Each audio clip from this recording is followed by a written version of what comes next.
It is Friday, and what a way to start Friday than with an exclusive that we got. We got it, and we'll talk about it. I don't even think Coy, who's joining me, knows what the hell we're talking about today. We've been talking about the Young Avengers for a very long time in this show, and our somewhat difference of opinion of what it should be. Should it be a movie? Should it be a streaming movie? Well, it's going to be none of those things. It has been, at least if you believe my source, which I do. Source says it is a streaming show. It's a series. They're going to do a Young Avengers streaming series. So we'll discuss if that's the right way to go.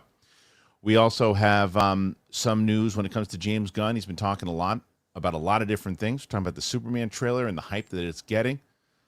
So we've got that. We have the Kraven The Hunter director says, hey, give our movie a chance, please. We know that Sony stinks, but give us a chance.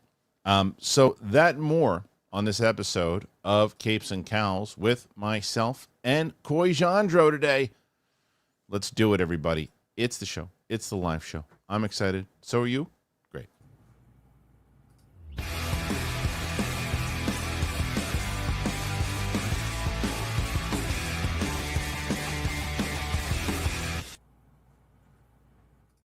Welcome back, ladies and gentlemen, to the show. It is the Capes and Cowls show. Sorry about the lack of that intro there. The honest answer is I just completely forgot to hit the button. So this is that laughter you hear is the jovial Coy Jandro. I like your glance away and glance back. You're like, I'm gonna give him the truth. I'm gonna tell him what really happened. That static was me. Got to be honest. You have to be honest. So we are here today. You and I don't know where Winston is. Think that he is not able to do it. We just got a text. I think he might be able to join late if you want to check on that. There's a possibility of Winston. While you look at that, I want to announce at the top of the show, the biggest news of maybe the year isn't necessarily our exclusive. It's the new Kendrick Lamar album. Oh, yeah, that's what I heard. Which dropped this morning. I heard that just It might be album of the year. I've only heard it once through, but it is true West Coast hip hop, dude. It feels like what the game was trying to do when obviously we lost Tupac, which was like the voice of West Coast hip hop. The game brought it back in a real way, but like it's the linguistic clarity of like RZA mixed with the West Coast beats of the game and Tupac. Like you're going to love it, dude. It's incredible. I want to hear it. I'm excited to hear it. You're crackling just a little bit on your sound. I don't know if that's see if I can do anything about it. Yeah, see if you can do anything. While you do, I'm going to tell you, first of all, Coy, you got a shot now because you're by yourself right now. So you got a shot to do something. Now, listen, Steph is in the driver's seat again. So this could be the third week in a row. However, attainable goal this week, 79. You can do 79. If you're not, but I can't hear you again now. Now, whatever you did now, I can't hear you again. So your sound is just wonderful, I got to tell you. Mike's camera is the worst. Your camera's pretty good. Your sound is probably the worst we've got thus far. But you're doing a very good Charlie Chaplin type performance right now. So while you work on that, I'm going to tell you guys what I'm hearing, and then we shall discuss. As I mentioned here in this picture, the Young Avengers. I think I can hear you, Coy. Can I hear you? Is this clarity? Yeah, I can hear you. All right, the Young Avengers. So we had been talking about this, Coy, for a little bit, that the Young Avengers, we didn't know if it was going to be a movie. We didn't know if it was going to be a movie for Disney Plus. Well, I have heard some pretty, I don't do the scoops. I don't do the scoops unless I hear something. I'm like, oh, well, that's interesting. And this particular person who I talk to is someone who has told me things, and I've gone, oh, well, that's come true, and that's come true, and that's come true. So I am hearing that this is a show. It's a full-on show that they're going to do. So all the details that I have, but it is going to, let's see, I don't know where the hell I put my phone, but it's gone. I don't know where the hell my phone is. This is Friday. It's Friday it's energy Friday. From coast to coast. But from what I'm hearing again is that this is going to be a show, and we're going to get, the people that the two main stars that whether it's Haley Steinfeld and help me out, Ms. Marvel. Come on, Oman Vellani. Oman Vellani is going. We're going to get them. And then I don't know how many episodes. I would assume limited. That's what I heard as far as those things go. But do you think, let's say, you believe me, you believe my source, is this something that you think is the right play? Personally, I think it addresses a lot of our concerns about like younger generations not loving to go to the theater, and that being kind of the demographic they're aiming at. I think it addresses the lack of cohesion. Like maybe they can do some more world building on a show so we can have some more time with these characters. I've always felt that Young Avengers and the Defenders and certain characters felt more like fun and light spirited, and that might suit long form TV better than a movie. Like you'd be able to have a fun 6 episode, maybe they're 40 minutes each, but like some kind of lighter spirited show with this cast. I really like this idea. I think that the shows, when you look at the averages, the shows aren't doing as well on average as the movies. They could use a big win, and this could show a big investment. Having the word Avengers in a show might give some credence, some weight to the show. So I overall think it's a great business move and a great narrative move. Yeah, the other thing that I did get was that the development phase is officially going to start in early 2025. Interesting. So whatever the hell that's like soon. I mean, that's like in 6 weeks. Well, that's the beauty of doing a show, is that the show, that when you put a production in, if you put it in 2025, that means that we're probably going to see it in 2026. And then so that's what we've always discussed. If you were going to do a film and you were going to do the Young Avengers, when does that movie come out? How do you get that movie out in time, right? And the risk of it being a hit, not hit, this guarantees you, if you put this series out in 2026, it can align up to your Avengers films and everything else that you need to do. Put the Young Avengers in the Avengers movies. After they've been in series, they could have a scene, they could have more scenes, they could, if depending on how popular it is, whatever it might be, you can still have them involved in it a lot more, where everyone's going to be involved now in this big, huge Avengers, the last thing. Then it would make sense, put the Young Avengers in this thing, because they had a really, they had their run in the series itself, and they can really make them pop if they have the writers that come in and do a really good job on this thing. This to me is the right way to go. It is, and I initially said, oh, do it as a Disney Plus movie. Doing it as a series, we already had both. If they are both the leads of the show, they both had their own shows. They both did very well in their shows. They both were probably the best part of their shows. So I think this is absolutely 100% the right, and it looks like this makes, if this is indeed the case, Marvel is paying attention to how to make these things work, and not just, hey, we need to try to make money here and then not make money because they're making their own decisions. I also think it's a good opportunity narratively, as you mentioned, to set up Secret Wars and the Avengers movies. If we have time with these characters before we see them in a team up, we'll care a lot more. And I think the highlights of the shows are these two leads so far. Like when I think of the positive elements of phase 4 and 5's TV, it's absolutely Haley Steinfeld and Aman Vellani. So if they're the leaders, and then that gives them even more time to set up Secret Wars, we're going to care way more about whatever fights they're in that big event. Yeah, I agree. So I really want to see what happens. I really want to see what happens with this. I want to see if they even announce it soon. I want to see if somebody says, hey, that idiot is wrong. Talking about me.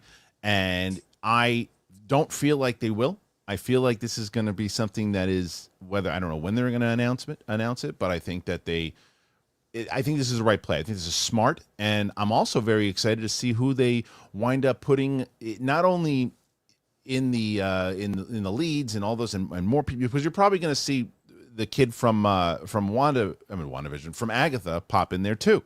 Yeah. Right. So now that you've had it, that's another reason. I wonder if this was not told to me, but I wonder if because they had so the success with that, and it was pretty liked, that they said, okay, why don't we now let's start working. What's our next series? Because what are the next series besides Daredevil? They've got the White Vision series, which Ironheart is apparently like the third in that trilogy. So Vision we had introduced in WandaVision in the White Vision form, and then we have all the Agatha characters. So I feel like I've heard rumored that the third of that trilogy is White Vision. We've got Ironheart. We have obviously Daredevil, and that stuff is bringing in a new energy. But I feel like Wonder Man is going to be the last of we already filmed this. We're trying to figure out what to do. And then it's kind of open season. I feel like next year is let's have everything come out that we already said was out and we've already filmed most of, if not all of. And then 2026 is the rebuild. So I know we've been saying that for years, but they greenlit so much in 2020 and 2021. Like we're just now takes time to make this stuff. So I know I feel like a broken record saying like it's about to be all the new era, but I think next year is half and half, and then 2026 will be the stuff that's been greenlit since their course correction. Yeah, and it's one of those things to put, because Ironheart comes out in 2025. So it also makes sense that if Riri pops in the way that they wanted, she would pop up in this series. So it's a good lead up to all the things that they want to do. And Elijah Bradley, hopefully in Cap 4. Like, I hope there's, some more, because we didn't really get to know him, and he's important. Right. So you get more things. So this really lines up. It really, really lines up. And as opposed to, if let's say that it turns out that my source is wrong, and that this is indeed, they're going to do Young Avengers, but they're going to do a movie. So, and they're not doing it on Disney Plus. They're going to put it in the theater. Well, where in the world does that fit? And how does it fit timeline-wise with the sheer density of stuff next year? And then the following year is when their Avengers stuff kicks off. I feel like Thunderbolts, if they call it Dark Avengers or not, is effectively next year's Avengers film, which means the next 3 years we have Avengers movies. We've got Thunderbolts right into, Doomsday, right into Secret Wars. Where would a Young Avengers even fit in the scope of how big and important it would need to be? And how would you shoot it? And how much time? Because you start doing a television show, it gives you enough time to shoot it in the beginning of 2025 and have it edited and put out by 2026, right? And then you can have it be an event on TV, which they need. I haven't felt like Disney Plus stuff has felt big or important in a while. No, and if you do a movie, then it's like, okay, well, we're doing a movie. That's the first step, right? All right, well, who's directing it? And then there's the announcement of who the director is. Okay, we have the director. Well, we have our stars. We know our stars already. So we have that, and now we're going to do some more casting and some more casting and some more casting. Here's the production. Here's everything, too. We're going to start shooting the film in the end of 2026 or 2025. We're going to start filming the Young Avengers movie. It's going to take you a good year and a half, maybe, depending on if you need reshoots and all those other things, because with filming TV, you film an episode and you film another episode, you film it, but then they're getting edited. So you can still be editing past episodes while you're shooting new ones and all that stuff. And so it's just way more conducive for your time if you're trying to lead up to a big event to do it this way. So when I heard this, I said, to me, this feels like 100% legit. I also feel like Joe Locke and that whole generation's talent, like the people I don't know that well, are way more Disney Plus centric. Like we talk about whether or not young people go to the theater as much and things. I think this is a cool way to test if Disney Plus is viable by aiming it at the audience that doesn't love the theatrical experience as much, that is more familiar with these stars. Like we know Haley Steinfeld. I mean, I've known her from like True Grit and Pitch Perfect, but I feel like the rest of the cast is younger, skewing the Young Avengers. So I'm really curious if this tests well for like the Disney Plus model. Yeah, and I think that's it. You cannot go wrong with having those two as your leads of this television show. You would assume it's going to be a mini series. You would assume that it's a limited one-off series. You would assume, but it doesn't. Not a guarantee. And like I said, I didn't hear that, but you would assume. But you can't go wrong with these two, especially. Look, they only shared the screen for maybe 45 seconds in the post-credit scene, and it was electric. Yeah, 100%. And they were both clearly the shining lights of their things that we knew would be electric, and then it overwhelmed expectation. Like that was one of my favorite moments of that experience, was that 45 seconds. Me too. That 45 seconds was better than an entire movie. It felt like the old school post-credit phase one where you're like, they're gonna what? Yes. And we felt like we knew it was coming, and then it was even cooler. I knew their dynamic already just from watching that scene. I could tell already, and it felt like the young teenager who was looking up to the older kid, and you see that the conversation that they're having, you're like, oh, I know what that show is going to be, and I really like them both, and because of that, I want to see them. I don't think a movie is the way to go. I still don't think a movie is the way to go, but I think a television show with those two, they've already proven that they can lead TVs. And yes, Haley Steinfeld is 100% someone that is, she's a movie star. She's been in movies, and when I say movie star, I don't mean in the traditional sense of like she can get butts and seats, because that's very hard to do for anybody. But she is someone, she's been in a lot of different films. She's great. But I give her more to do to build that character up even more. Also, runtime wise, we haven't talked about the fact that it gives them the advantage of not just 2 hours to have how many characters be introduced or reintroduced. We haven't really met Elijah Bradley. We only just got Joe Locke as Wiccan fully formed. Like, these characters need more runtime than a 2-hour movie would really allow to establish not just the team, but their individual stories getting firmed up. Like, we had Iron Man, Cap, and Thor well before Avengers. We need the time to grow into these characters. So I think the runtime's a benefit too. I think it is. Yeah. I mean, that's and it's one of those things that they can put together 45-minute to an hour long episodes, which to me would make the most sense, right? Especially, and I'm always an advocate more. I would much rather have 6 episodes of an hour than I would 12 episodes of 30 minutes. I would, because even though you're like, yeah, but in the whole duration of it, it's longer. Yeah, but you're just cutting stuff off in those episodes. So you're like, that's it every time. That's it, really. I want them to start pacing it like a show and not doing these 6-hour movies cut into 6. Like, whatever runtime is, whatever number of episodes is. We really got to see lately with things like The Boys, Gen V, The Penguin, that you can make a serialized show feel like it's a show, not like a movie that's had a credit scene in the middle of it. Penguin did both. Penguin felt like a big, huge movie that was an hour long each episode. Yeah. Speaking of Penguin, did you see that video of Colin Farrell talking? Dude, it's so funny. And Warner Brothers is out there just like tearing in the internet apart, getting it taken down. Oh, they don't want it? Oh, they don't. Oh, dude, it's getting copyright pulled left and right. Really? Like, it's great. Yeah. I mean, like, it's the like he's. Yeah. I used to want to see footage of Heath Ledger as the Joker as Heath, and now I'm glad I haven't, because that role is now like mystical. It's like this mythical like entity that is the Joker separate of Heath. I've now seen Colin Farrell talking as the Penguin. I'm like, oh, right, he's an actor. Yeah, I mean, it's funny when I was talking to Renzi about when I had him on the show, and we were talking about he still, to this day, he still is. He said one of the few people that's ever seen him do the Oz like full character, but as Colin Farrell, not in like that's like full on like him as him doing it with the voice. That to me, that we won't ever see, right? But like, and I think we're better for it. Yeah. I think we know too much about actors as is, and if you have a character that's that developed, the less we see of him not as the developed character, the more he gets to exist as Oz. Versus Colin Farrell disappeared. I want that to stay like that. Yeah. And it's so rare nowadays because we see so much behind the scenes and interviews and actors. And I loved when Christian Bale used to stay in the character's accent in interviews because no one knew he was Welsh forever. I liked, there was something about watching, it was almost like the Penguin was doing an impression of Colin Farrell. Like an Irish accent. Yeah, which is what I loved. And I dug it. What happened? So a crew member recorded it, and I'm guessing, and then like because that is a small crew that's rapping. That's probably 20 people in a room. So one of them filming was probably like, it's fine, and then posting it as another animal. I mean, I don't know. I haven't seen anything that Warner Brothers is mad. I just saw within an hour a number of TikToks, Instagram, and Facebook videos all saying Warner Brothers copyright. If I was going to guess, and it's a question that I would absolutely ask him if I ever interviewed him, and he would 100% probably give you the honest answer. I would bet you that was Colin Farrell going, dude, what the fuck? Get this off. Yeah. Like that was like, this is for me. This is my, I don't even think he said this is for me. I think he said this was for the crew. This was for me talking to the crew, me having a moment to discuss with them. And somebody's recording it. I mean, I thought that somebody was recording and keeping it for themselves, but somebody's posting it. Like, come on. And like, it's so personal to be like, we've spent all this time together. Let's like celebrate that. Like, there's an intimacy to a good set that I think does get ruined if you see too much of it. Agreed.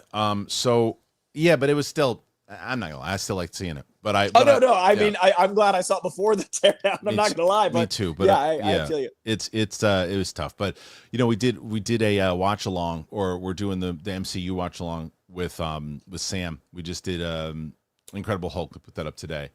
I still enjoy that movie. She felt the majority of what the majority of people do, and I don't know if you feel the same way. She said it's good, it's okay. She's like, but she loved Iron Man, so she was like, it's okay. But I think that's the issue is you can't. It feels more like the movies before Iron Man than the movies after Iron Man. It came out like it was the first film to follow Iron Man, and Iron Man was such a zeitgeist. A month later. Yeah, and that's crazy. Like Iron Man was so evolutionary and arguably revolutionary that it's hard to be like the old style of film immediately after. No, I know, but I really enjoy that movie. I do. I love Ed Norton's take on Hulk so much. Me too. I did, and we watched it, and then we're doing Iron Man 2. We're trying to do one a week and I think we might even be able to do more once our schedules kind of open up a little bit during the holidays. But that's up there. And it's like, it's amazing though, Coy, how most people are pretty great, but there's some people on some of these reactions that it's like they don't listen because like there was some guys like, you trying to tell me that Kristian is a movie reviewer, has never seen this movie? You're lying. And I go, tell me you have not watched the beginning of this video without telling me you have not watched the beginning of this video where I clearly say it's Sam's first fucking time watching the MCU. And I'm like, media literacy, man. Attention spans, media literacy. Like I don't like being this old by old man yells at clouding about stuff because I feel like the generation gaps just get shorter. Yeah, but I already feel like 2 generations from now, I feel like a 50-year-old man. Like these teenagers don't understand. And I'm like, I'm only 20 years removed, not 40. Like, don't do this to me. You should have been with me at that influencer. Dude, I was enjoying, like, your texts were so funny to me because I was working and I'd just check my phone and I'd see like 3 lines of text of you just like dealing with what I deal with weekly. I think one of the texts was, please come here and hit me over the head with a potted plant. Yep. And I can visualize your needs. I can tell what experience you had. The mustaches are strong. It's a culture. It was. I guess nice enough. They didn't bother me, but it was like, they're incredibly nice. It's just a different world. I just felt like I was on a different planet at that place. Anyway, we got a lot to talk about, man. We have some more stories. We have this Craven stuff, and then Coy right now is at 9 questions. We got to get him to. He needs 70 more to tie Steph. Can he do it by himself? Let's see. All right, we have some things to talk about. There's some things to discuss. Before we do, I'm going to tell you about 3 great sponsors here today. I've told you about the Perfect Gene. I've told you about Joy Mode before, and I've told you about AG1. I'll tell you about all of them right now. Here you go. Well, it is cold, and it's here. And guess what? I'm living in the Perfect Gene. I love the Perfect Gene. They are so great. They're stretchy. They're soft. They totally trick people, by the way, into thinking that I have my life together. And you guys know. If you're watching, I don't. Am I telling you this because I actually love them? Or because this is what they told me to say? That's right. Perfect Gene paid me to say this. Cares. But I can honestly say that these are awesome jeans. I love them. 400,000. What's that number? That's how many men have rescued their nuts from stiff, unforgiving jeans, all thanks to the Perfect Gene. They have enough stretch to accommodate Thanksgiving dinner, and they're comfy enough to wear all day watching football. Plus, even though they feel like sweatpants, they look good enough to be your go-to pants for date night. I love them. I love the fact that I can wear them. My wife goes, whoa, you look good in those. I'm like, yeah, that's right. I look good. That's Perfect Gene. I can move around in them. They're stretchy. They feel great. I get compliments on them all the time. Stop crushing your nuts in jeans by going to theperfectgene.nyc. Our listeners will get 15% off your first order, plus free shipping, free returns, free exchanges, but you got to use that code BIGTHING15 at checkout. 15% off for new customers at theperfectgene.nyc. Use that promo code BIGTHING15. You're going to purchase. They're going to ask you where you heard about them. You're going to say, from Kristian Harloff. That's right. Big thing. Please support our show and tell them that we sent you. F your khakis. Get the Perfect Gene. I love Joy Mode. I love Joy Mode. It's not about better sex. You know what it is about Joy Mode? It supports healthier blood vessels. It boosts heart health. It enhances your athletic performance. Yeah, you didn't know that, did you, about Joy Mode? Well, I'm telling you. Expertly formulated and backed by science, it is proven to improve erectile function by 50% in just 60 days. You mix it with a pack of water and you feel the effects within 45 minutes. You take control with Joy Mode. Get a boost anytime, anywhere, never miss a beat. It features 4 simple, proven ingredients. Unlike prescription options that involve doctor visits and managing refills, Joy Mode provides a straightforward, effective solution. You embrace a natural way to boost your performance without the complications and side effects of traditional medications. I've told you about Joy Mode. It is great. Right beforehand, you drink it. And I'm telling you, it's like going to the gym. You have a supplement, same thing, and it is wonderful. It's the best. If you're looking to take your game to the next level, try joymode.com, and you use the code BIGTHING at checkout for 20% off. That's right, TRYJOYMODE.com. Use that code BIGTHING for 20% off your first order. Joy Mode, get it. AG1, I'm always excited to talk about them because you're looking for a holiday gift, you got it. Now, the perfect present is the gift of health. AG1, it checks the box. I heard about AG1 when I started doing podcasting by myself. They had said, hey, check this out. I tried it out. I loved it. And they've been with me. If you've been listening to this show for 2 years, then you have been hearing about AG1. That's how long they've been with me. I ditched everything else that I was doing. I was never a vitamins person.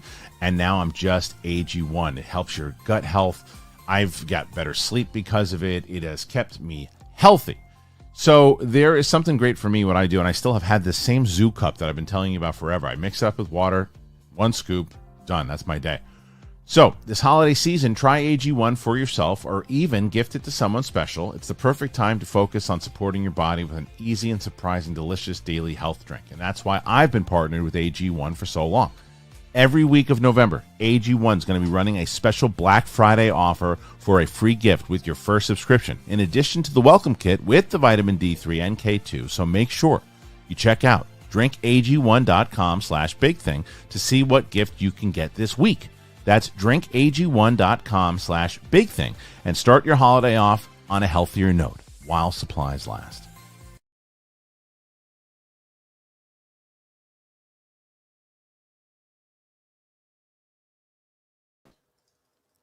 All right. Thank you to our friends over at both AG1, Joy Mode, and of course, The Perfect Gene.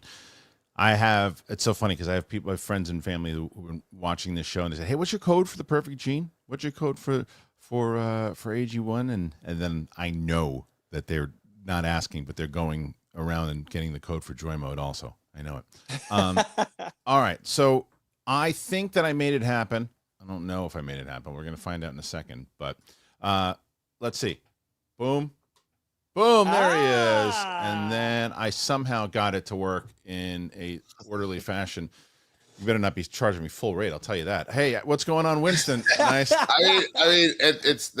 fine. I literally sat there in the middle of you guys talking about the Young Avengers stuff. I just was being quiet because I was just like, oh, I'm sure they're mid combo. Let me not. Yeah, I had no idea you were in the room. No, I can't check that room while we're live. But I didn't know that. Yeah, I didn't know. Yeah, no, I've been sitting there the entirety of the conversation, everything from about Haley Steinfeld being a movie star and all that kind of stuff. But it's okay. Do you have thoughts on, first of all, because you I'm glad you made it in there for this, because you were kind of on the opposite side where you thought it should be a movie. So the fact that I thought it should be a show leading up to a movie for them. That was what I was saying. As I was like, especially if you haven't been able to fully flesh out the rest of them, you either if they get introduced to, like, say, in Thunderbolts, and then you give them their own thing on the side after that, or B, if you gave them a show to have them assemble, and then the movie is their kind of final thing with that. I thought that would work. So the fact that they're, I missed you reading the story, so it sounds like they're making a show. I'm here for that. That sounds like a great plan. The news that I got, pretty reputable, the source, and it just, as we were talking about it, I think you heard us. It just I think just leads up and makes sense to lead it up this way. Right. So we'll see. We'll see how that all pans out. And hopefully we'll know sooner than later. Yeah, absolutely. Okay. So let's get to the next story here. If I can find it. I think I have it somewhere. Do I? Where'd my comic book movie go? Where did it go? I had it. See, Winston? I had it all set up, and then that's cool. I'll hold the fort. I got it. Oh, you got it. Okay, yeah, I got it. All right. So Kendrick Winston. Kendrick help. That's exactly what I was gonna say. Well, we've got this one right here, and that's Kraven the Hunter director wants fans to give the movie a chance. Hopes it'll wash away the bad taste left by the SSU. Kraven the Hunter is only weeks away from arriving in theaters, but excitement is, well, pretty low. Now, filmmaker J.C. Chandler has shared why he'd like the fans to give the latest SSU movie a chance. Sony's Spider-Man universe has failed to live up to expectations. Were there expectations? While the Venom movies have been box office hits, the trilogy didn't receive an overly warm response from fans or critics, and both Morbius and Madame Web were disasters on every level. With that in mind, it's hardly a surprise that excitement for Kraven is muted at best. Most fans expect another Sony Marvel movie that fails to do right by the comic books, questioning why Kraven, one of Spider-Man's greatest villains, is getting the solo outing treatment rather than being saved for a future battle with the Web-Slinger. Talking to comicbook.com, Kraven the Hunter director J.C. Chandler reflected on the mixed response to the SSU movies that have preceded his and asked fans to give this long-delayed adventure a chance. I don't want to get too into the nitty-gritty of it, but here's what I would say. For me as a filmmaker, my number one goal, especially quite frankly over the last couple of years where you guys are deep in this world, some of the fans out there, a lot of the fans were upset with certain decisions and certain outcomes of Sony's Spider-Man universe. Then with other films, they've gone to be tremendous successes. So there's been this there's been a mixed success rate. People have got to give us a chance and come out and support this film and literally try to wash away some of the other stuff that's happened. Give our film a chance. Chandor added, I think they'll realize that we've done everything we can give them. We can give them a pretty fun story. You'll see when the movie's over, there's potential for a lot of things to happen, but my goal was to isolate our movie, to protect it, and just tell a good damn story. And then we'll have the opportunities to do a lot of fun things. This explains why Sony has recently started promoting Kraven as a standalone tale, though the same thing happened with Madam Web, and we all know how that went. There's a chance that Chandler would deliver a solid effort here, but with fans eager to see Kraven battle Spider-Man in place of Mutant Rhino, it's going to be a challenge convincing them to spend money on another one of these movies. Kraven is the action-packed R-rated standalone story of how one of Marvel's most iconic villains came to be, yada, yada, yada. Okay, so there's a couple different ways that I feel about this. The first, Winston, is that this is the director of the movie saying, please see my movie because I want to keep working, which I get it. I feel an authentic feel to what he's saying because I think more so than you did, I liked the trailer, the last trailer. And now the trailer can polish a turd. There's no doubt about it. But there's also the opportunity of what if this is actually good? That being said, I think this movie is doomed. I think this movie is doomed as far as box office goes, not because it's not going to be good. I think it has a shot to be good. I think of everything he's talking about. I think fans have no trust in this Sony universe whatsoever, and there's too many of these movies to try to spend money on and too much coming up to the holidays. I think they're in trouble, but what do you think?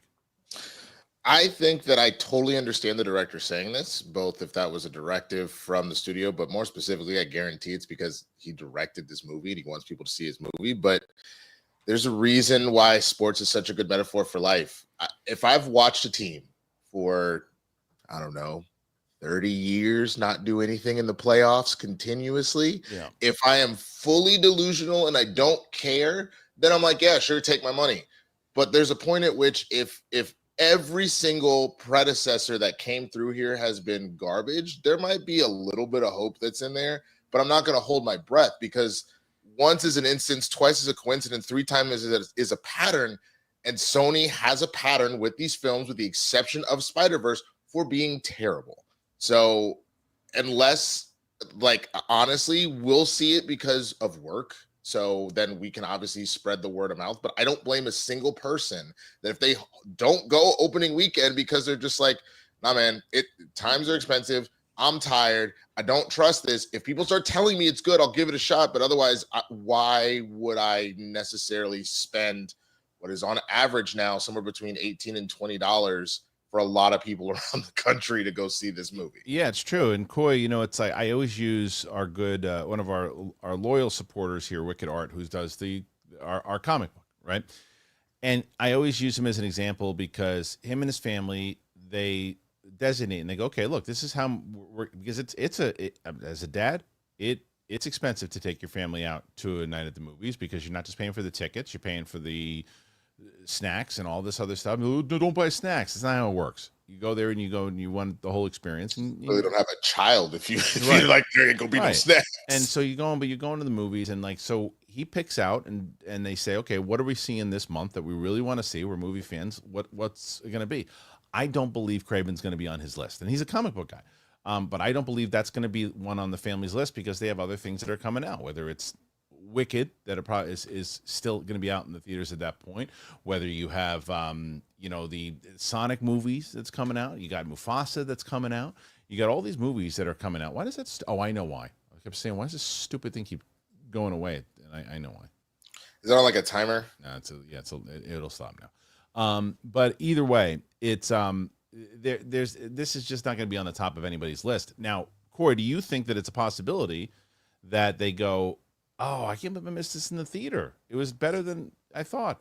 I think word of mouth is the only thing that can really help because there is a connotation to what the Sony universe consistently has been putting out being not what fans want.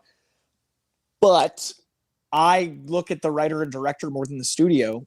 Personally, I don't like really weigh on that as much as I weigh on JC Chandor's Triple Frontier being great. I weigh on the fact that I like the actors in it. I weigh, like, personally, I'm always optimistic until I'm proven wrong, but that's like unique to my experience of movies. A lot of people judge by, myriad of circumstances, and they'd rather be like, I'd rather not be disappointed. I'd rather hope it's great up until the credits roll. And for me, a studio can make a ton of great movies or a ton of bad movies. They're a part of the pie, but they're not the whole pie. I think the director has a lot to say. I think the writers have a lot to say. So I want to see what mixed ingredients this souffle got baked into. And I totally understand that December is generally crowded, but this December, I don't think the Sonic audience is the Craven audience because it's an R-rated drama.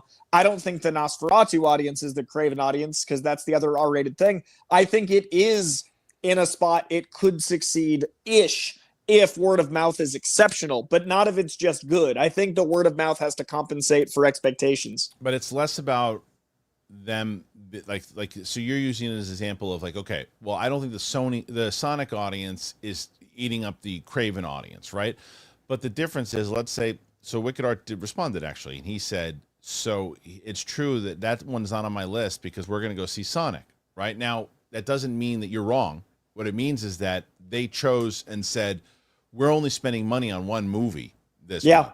And that could be a difference too. It's not a matter of like, well, this is in the theater and they're both the same kind of movie. It's like, no, it's expensive. It's a night out. What are we going to, what do we think the value of our dollar is going to do the best? And Sony has not proven that they can deliver on that anytime. Sonic has. Sonic's proven right and now. I'm super excited for Sonic. I get it, but that's also why like AMC A-list is $20 a month for most states. Right. So like, I don't understand if you go to the movies more than once not having that. But I don't if you know have a everyone's family, situation. if you have a family, and also like how far your closest like theater that has a subscription service is. But if you go to movies, for me, it's all one price anyway, and for a lot of people. So that's what I'm hoping things like Craven get is word of mouth, getting the people that are already going to go to the theater multiple times. Hopefully it gets some boost. Got our buddy the Cosmic Wonder in here today, and what up, man? He's great. I guarantee. I hope to see a video on that Young Avengers on his channel. I love his channel. His channel's great. If you haven't checked out the Cosmic Wonder, you should. It's a great channel. And I'll see what he's saying is that he would see Sonic over Craven just based on Sony's past films. But I do hope Craven is good, and I'll of course be seeing it. It does look a ton better than anything else that they've produced. I don't disagree with that. I think that, I think we all feel that way. But as you were saying before, both Winston and Coy, he's going to see it because it's what he covers on his channel, right? So of course he's going to see it. That's his bread and butter, and that's what he does, and that's what he loves. So he's going to go see that. It's just but me, you, Winston, Cosmic, that's not who they need to get into the theater. Especially if you consider, I get that Craven is a part of Spider-Man IP, but you need to think in terms of the layman. And we know that. Kristian, just not even trying to be an ass, but I'm assuming you would know because it's in Sony. Did you really know about Craven outside of this movie coming out? Honestly, I mean, I had heard through. I was a Spider-Man fan, so like when you guys would bring him up and talk, not in the way that you guys did, but in a way like, oh yeah, I've heard it's the guy with the lion thing on his back, right? But not enough to where I was like so locked in. Right. I would make the argument, even though he is one of Spider-Man's greatest villains, this ain't the Joker where you could get away with that because it's like, well, the Joker is like a name that everybody kind of knows. Like if you did a Vader movie, people will go, oh, we know Vader. Like there are times where villains are that huge and that popular that they transcend pop culture. Craven does not do that. That is comic book fans only, really. And so when you think of that, you're now asking my two homeboys that enjoy going to see, or your cousins and your friends that you've talked about, that they're like, oh yeah, if it's a good action flick, if it's a good comic book, sure, I'll check it out. But I literally had them go, what the hell is a Craven? That is not a good sign to try and force people to go when you do not have the trust of the people in what you're doing. It's true. And if I go ahead, quick. I just think it's also worth noting that like Fox made X-Men Origins Wolverine and then made Logan. If we'd given up on a Wolverine movie from Fox, we wouldn't have gotten Logan. So I think we blame the studios a little aggressively for individual directors because Mangold made I'll push back a little bit on that though, Coy, too, because the difference is that you had enough successful X-Men movies before that to say like, okay, well, you had Days of Future Past, like a couple, or whenever it lined up, there were a couple good movies in between. You haven't had a good Sony movie in quite a while, and you also weren't in a place that you are now with. Marvel's got stuff coming out every other, Yeah, it's a different crowded marketplace. I was just saying, like, blaming the studio. I was just using a studio example, but all the rest of that is totally fair. Yeah, you can't just put the blame on the studio for a lot of things. Like the director of Madam Web hadn't done a film, and like there are other things. But they signed off. But they signed off on it. That's a studio. I don't disagree with that. Yeah. I'm just saying, like, I went in judging Madam Web for Madam Web, not Sony's Madam Web. Well, but I think it's a soup of all of it. I think it's a soup of all of it, because in the same way, look, this is what I say all the time when it comes to, I haven't made a Star Wars reference yet, so I'll do it now. But every time people go, hey, Disney ruined Star Wars, and it's like, no, Lucasfilm is ruining Star Wars right now. And it's like Disney is saying, I didn't realize Skeleton Crew was out this year until a billboard went up outside. But also in the same way, what you never hear is this. You always hear that Disney is ruining Marvel, Disney is ruining this, Fox is ruining this, You never hear after Endgame, oh my God, Disney did such a great job with Endgame. It's the Russos, Kevin Feige, like all that. You never hear that. And so that's why. But the studios make a lot of stupid choices. They make a lot of good choices. But you never give them the credit on the good choices. But Sony right now is Rothman. They're making bad choices. They're just making bad choices. This movie, even if it's good, shouldn't have been made. It just shouldn't. I like the Apple thing is I think of all the time. Like with Apple, it's like, man, they make really good content. Man, Apple doesn't advertise. You hear about them not advertising more than how good the actual stuff they're greenlighting is.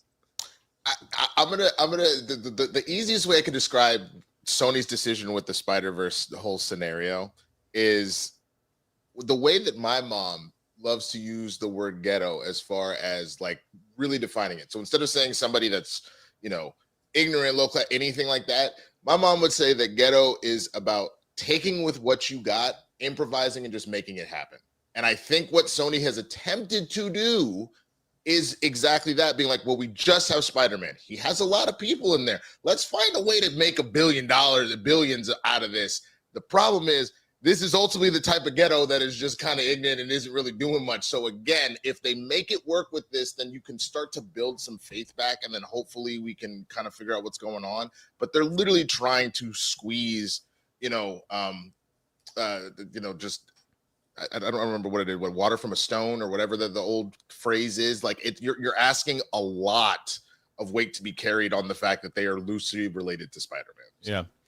Well, either way, we'll find out. I hope. Look, we're all on the same page here. We all want it to do well. We all hope that it's great. The chat talking about how broy it is, I think, is an asset too. We haven't had like a hyper violent bro film in a bit, like just like a jacked dude ripping shit up. I'm excited for like you know what it reminds me of, but a much better produced version of it was Dolph Lundgren's Punisher.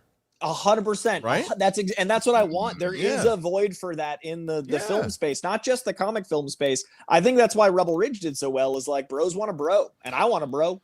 I want to see it. I'm curious about it. I want to see how it does. I hope that I'm wrong with this next statement. I don't think it's going to do very well. I like Aaron Taylor Johnson a lot. What did I just see him in?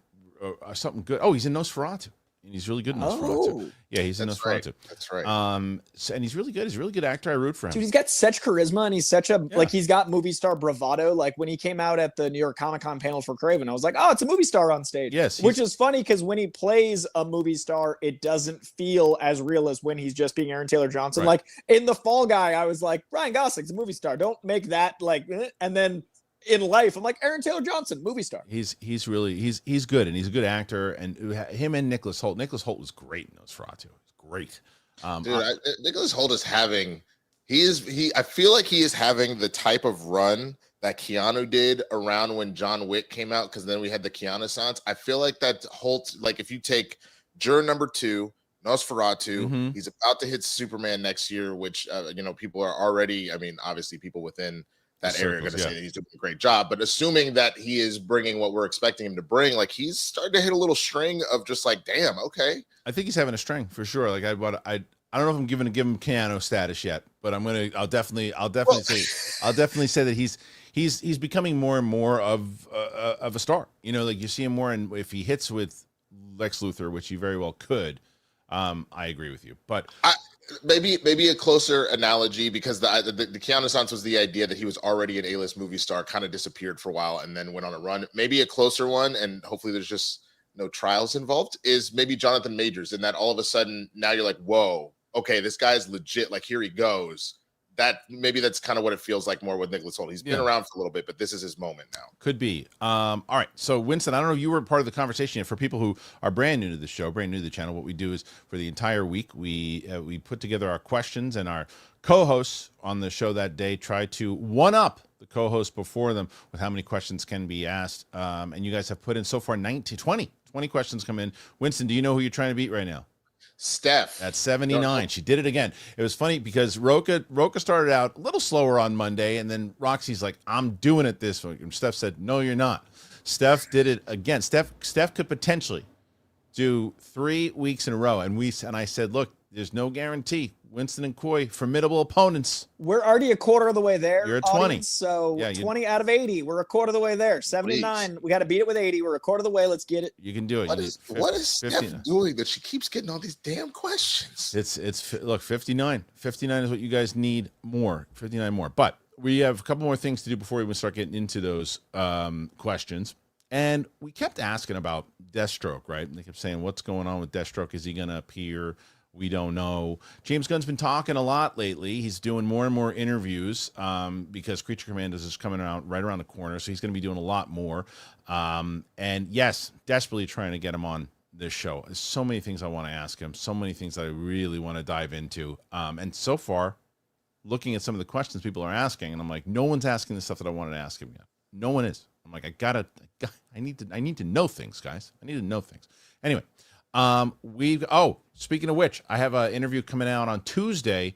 I interviewed Jaleel White, and we talked a lot of great stuff, man. We talked about Sonic the Hedgehog. Of course, we talked about his new book, Growing Up Urkel. I tried to get Skeleton Crew out of him. Nothing. But we tried. We tried for a little bit though. He's a really good conversation. I wish I would have talked to him a little bit about Mike Tyson, because it was right after the fight, and he posted this video where Mike Tyson stole his French fries from him, which was hilarious. You just let that happen. I don't. Of course you do. I wouldn't have, not a second guess. No, you do. You say, would you like more, sir? I'll go buy you some. I'll go buy you. Yeah, exactly. No, not even go buy you some. Thank you for letting me hold your French fries. Right. I'm gonna go get some more. How did you know I was going to buy these for you? 100%. Anyway, so let's get into this thing about Deathstroke. And here is the story about said Deathstroke. James Gunn is confirming plans for Slade Wilson in the DCU. DCU Studios co-CEO James Gunn has confirmed that plans are in place to introduce the villainous mercenary Slade Wilson, aka Deathstroke, in the DCU.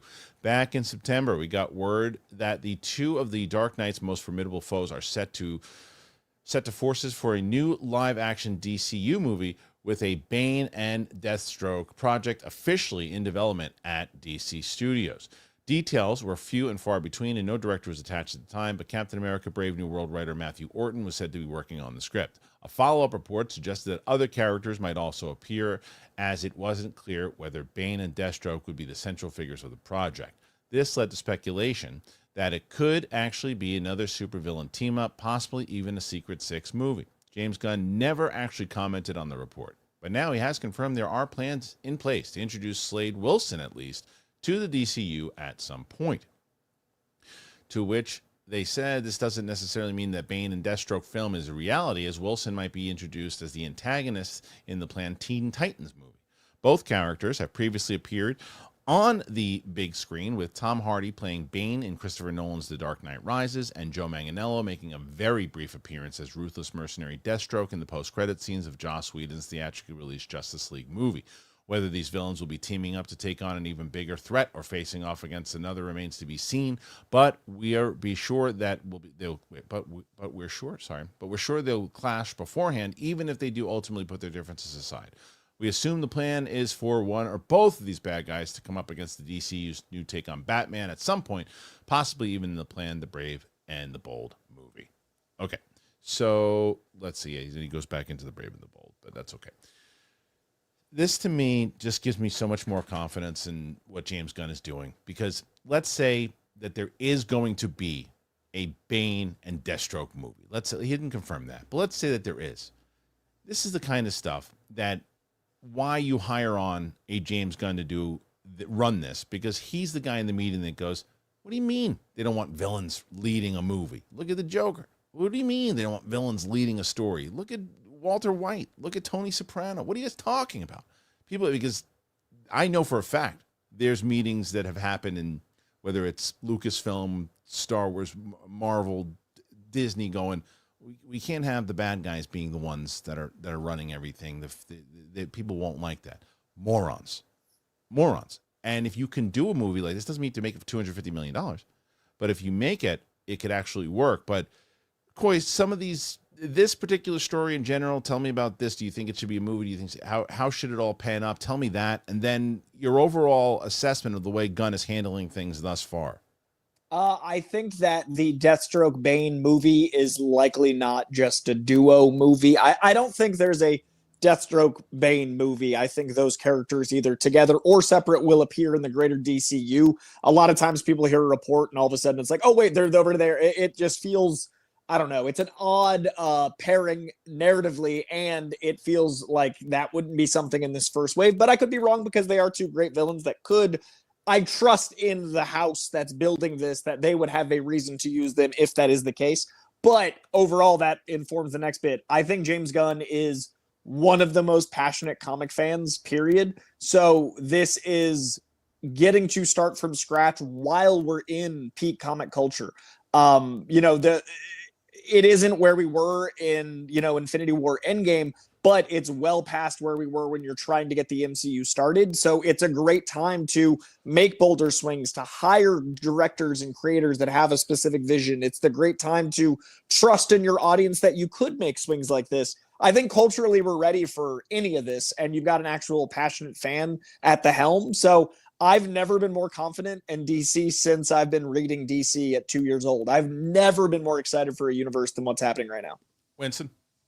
I mean, you, like Coy said, you started with a clean slate here. I understand people's apprehension because, again, the studio has done a lot of shaky decisions leading up to it. But the big difference here is that, again, that's all gone now.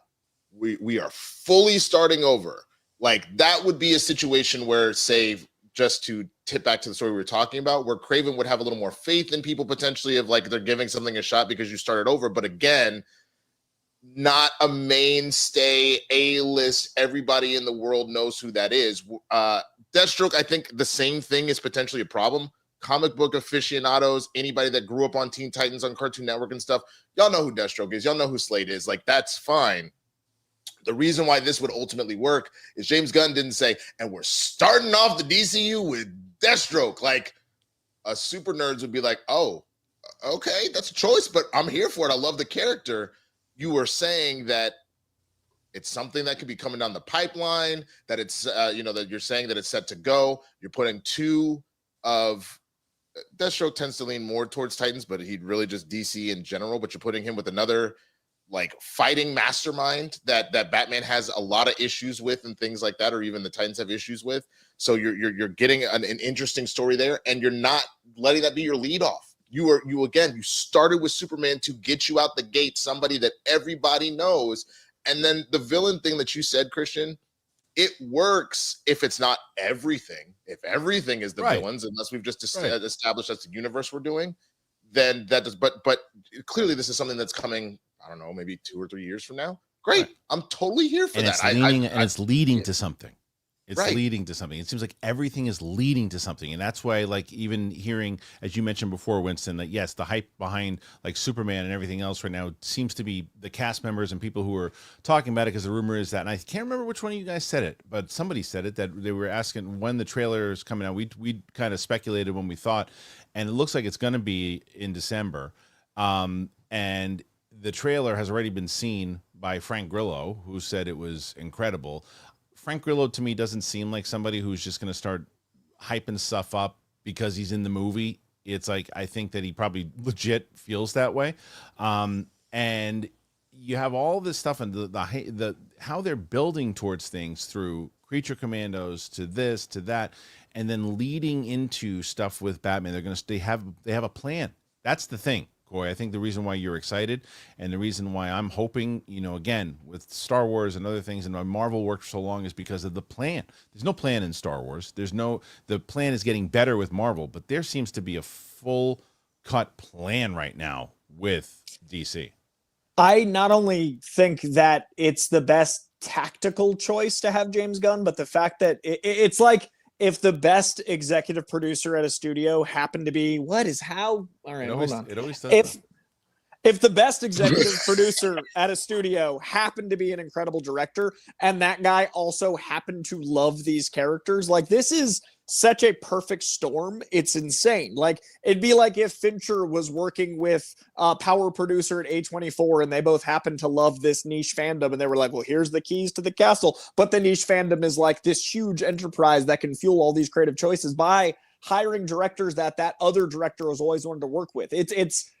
It is such a unique position we're in with comic book stuff that James Gunn, who wrote about the Power Stones in 10 minutes and formed that cosmic element of what DC or what Marvel was going to be, is now starting DC from scratch and making all these choices, and he loves it. So when I hear something like Bane and Deathstroke, one, I don't know if they're just a solo pair, but two, I know that they wouldn't be used unless there was X, Y, and Z to do so down the line.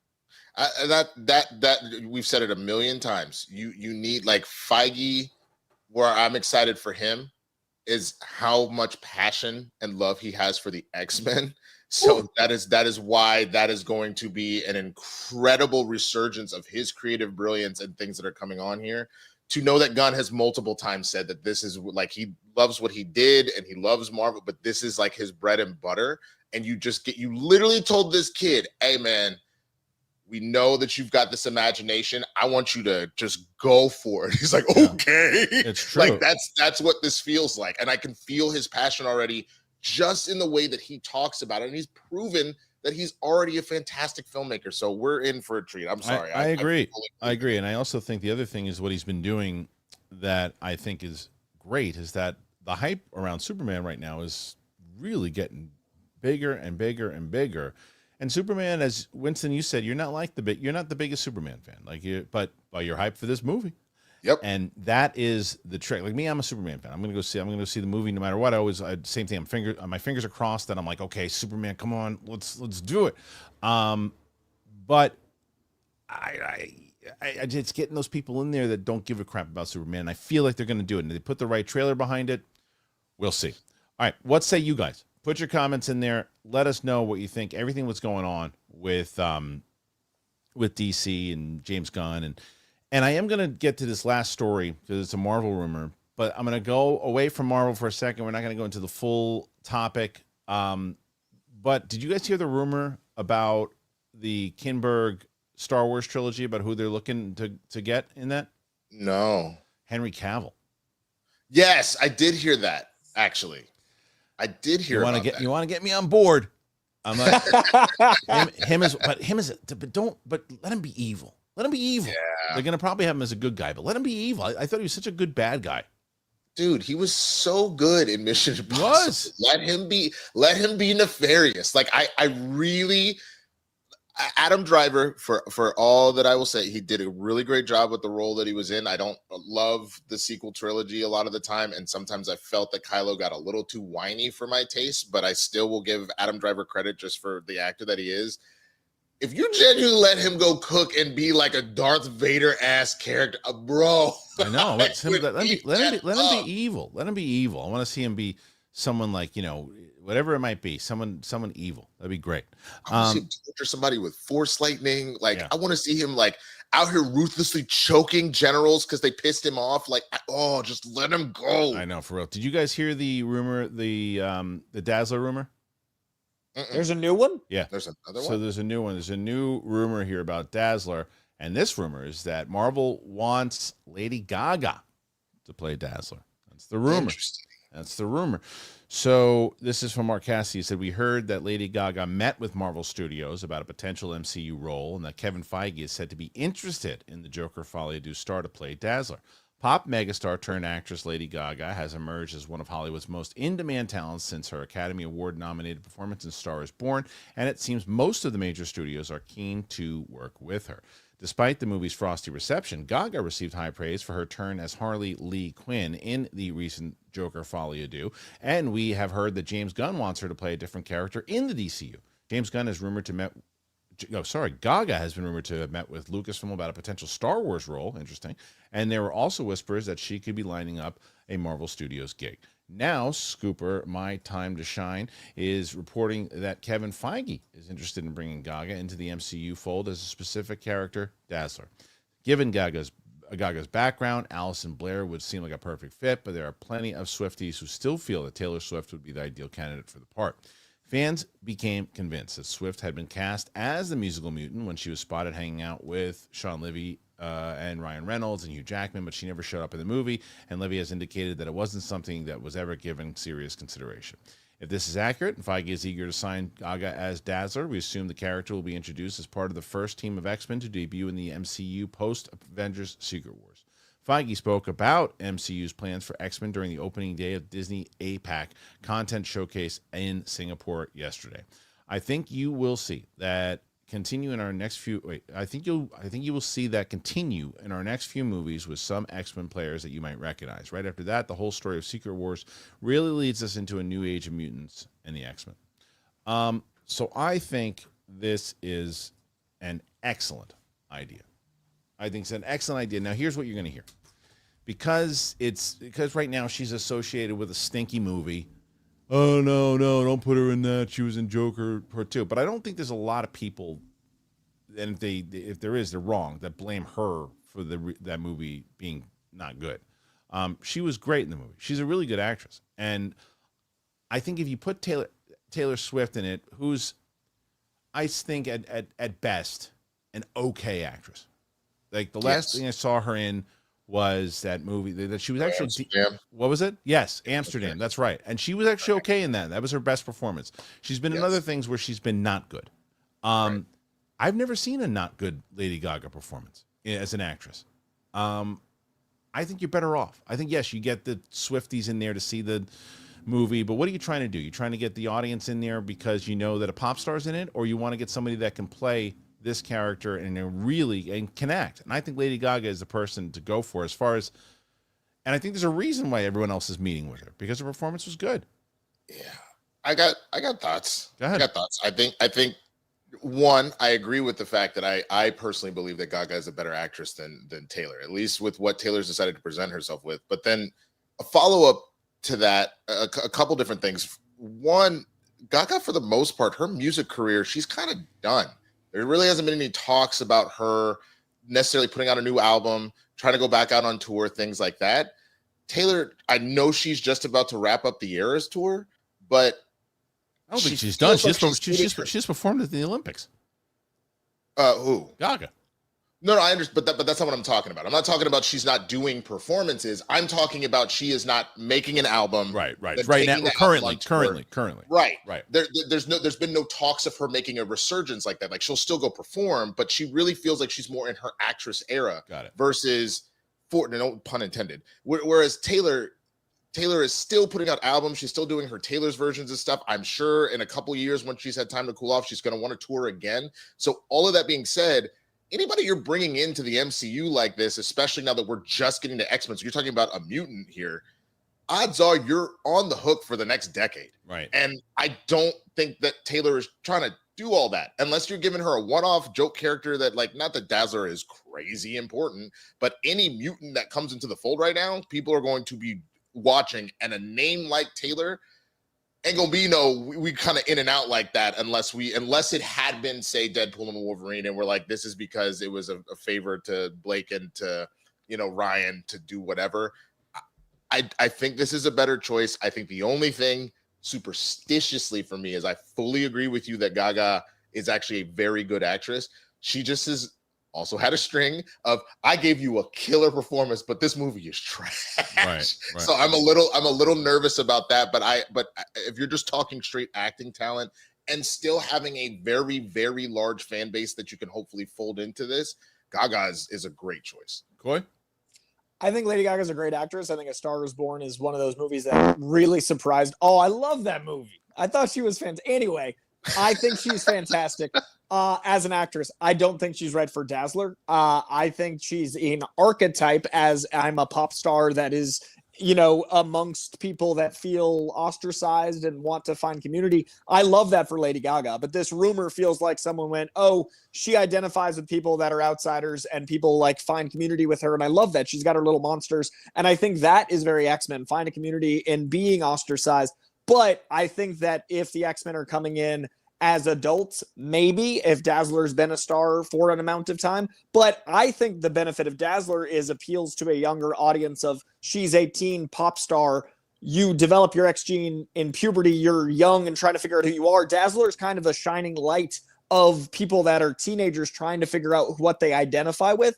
And I don't know if many teenagers are identifying with someone in their late 30s that's been a pop star since she's been a pop star for 15 years. I don't think the generation that is watching New Mutants form is going to look to a 38, 39-year-old and be like, that's what represents me. So I think she just, unless Dazzler has been an established mutant for 20 years, I don't think it works. Well, then my only pushback then is then Taylor wouldn't be a good fit anyway, even though she is able to speak to women literally of all ages. Not that Lady Gaga doesn't, but I know Taylor's on a different kind of plane. It's the same thing. Taylor's in like her early to mid. Oh, I don't think Taylor's right for it either, unless it's a one-off. I think you get a new pop star to do a cameo, or you get an unknown to play a role as a pop star. Get Naomi Scott and Smile too. Like, I think you cast correctly for the demo, not for because they appeal to a story type. I just think you need to hit the right age. Yeah, Naomi Scott is in the same age range as Taylor Swift. So, I mean, age of your audience. Sorry, I mean like what audience is going to perceive you as.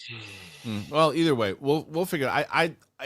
It also depends on, like you said, it depends on where and at what stage in her life Dallas was in. But we'll find out, as that is an interesting rumor. We'll see if it comes to play. All right, so we are going to start answering some of these questions. As I mentioned to you guys, Steph yesterday hit 79. Can the dynamic duo of Winston and Coy pull it off? We're going to find out in just a moment.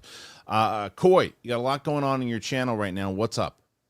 I am doing my weekly comic stuff. I had to take a couple days off, so I'm playing aggressive catch up. So I'm actually going live later today with this past week's comics. So I'm finally caught up to the books for November 13th. So I'm going to be doing a live today, talking about totally different stuff than we talked about here. It's funny because Kristian broke news to me and I'd already prepped my show. So all new stuff later on my channel. And then I also just dropped my Wicked review, and it was wicked charming. I did not expect to like Wicked. I, in fact, was afraid of Wicked all year. And then Agatha made me terrified of Wicked. And then blissfully, 20 minutes into Wicked, I breathed the biggest sigh of relief that I enjoyed it. So that review is currently up on my page. And then December, I did my calendar because I'm trying to be like Kristian and have my plan. Kristian's been him and Greg Alba have been such a guiding force of goals with my page, and I very much appreciate that. But both have a schedule, and I did my December, and I have 39 videos planned for the 31 days in December. So strap in, subscribe. It's going to be crazy.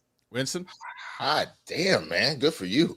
I had jury duty this week, so I'm a little behind on stuff, but I did get a blurb breakdown out already, including a new Did or Didn't in there. I did a restart of Breakfast AM News, so if you follow me on all the socials, definitely check that out. I will put a widescreen version of it on the YouTube channel once I get a little bit of time. But other than that, today at 1:30 Pacific, you can come over to the Outlaw Nation with John Roca. We are doing a Spill the Tequila. So if you want to come and check out some more kind of crazy stories that have popped off in the last couple of weeks, John and I are going to be tackling that. So you can check that out. But again, go to my channel, youtube.com/swaggyblurred, and check out some more stuff I got. All right, thank you, gentlemen. And let's see. So the battle begins. Winston and Coy versus Steph. Can they do it? All right, so we start out with these 32 questions, and the first one comes in from Shane Adams with a very generous one. Thank you, Shane. Very smart move in regards to the Young Avengers series. Most of the Young Avengers characters have been introduced on Disney+. There's a risk to make a big budget film. Be smart with the budget and hire a great showrunner, and it has potential. Yeah, I mean, I completely agree. Obviously, I think there's a lot of the points that we made there too, but this to me is, and I think Winston, you said it too. You've been around, your family involved in television for a long time. How important a good showrunner is to make this thing work. It is absolutely vital, and I don't all the other writers deserve credit on that team, but it's the same thing. That's your head coach. So no one necessarily cares about the story editors, the co-executive producers, et cetera, essentially your coordinators, again, if we're using a sports metaphor.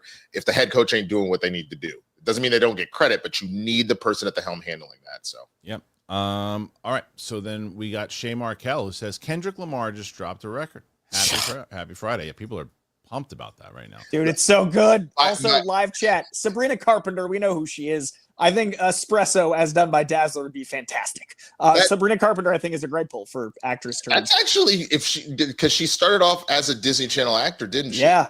And I think that's the demo you want to hit with Dazzler. I think Sabrina Carpenter is a great pull. That would be fire. Either that or I don't know if Chaperone acts, but like that's a similar kind of demo that you could pull. Chapel feels more Gaga, more Harley to me, and Dazzler feels more Sabrina Carpenter, which is ironic because she was dating the Joker. Well, let me ask you: is she too? Is the same thing you guys were talking about before? And is Ariana Grande someone?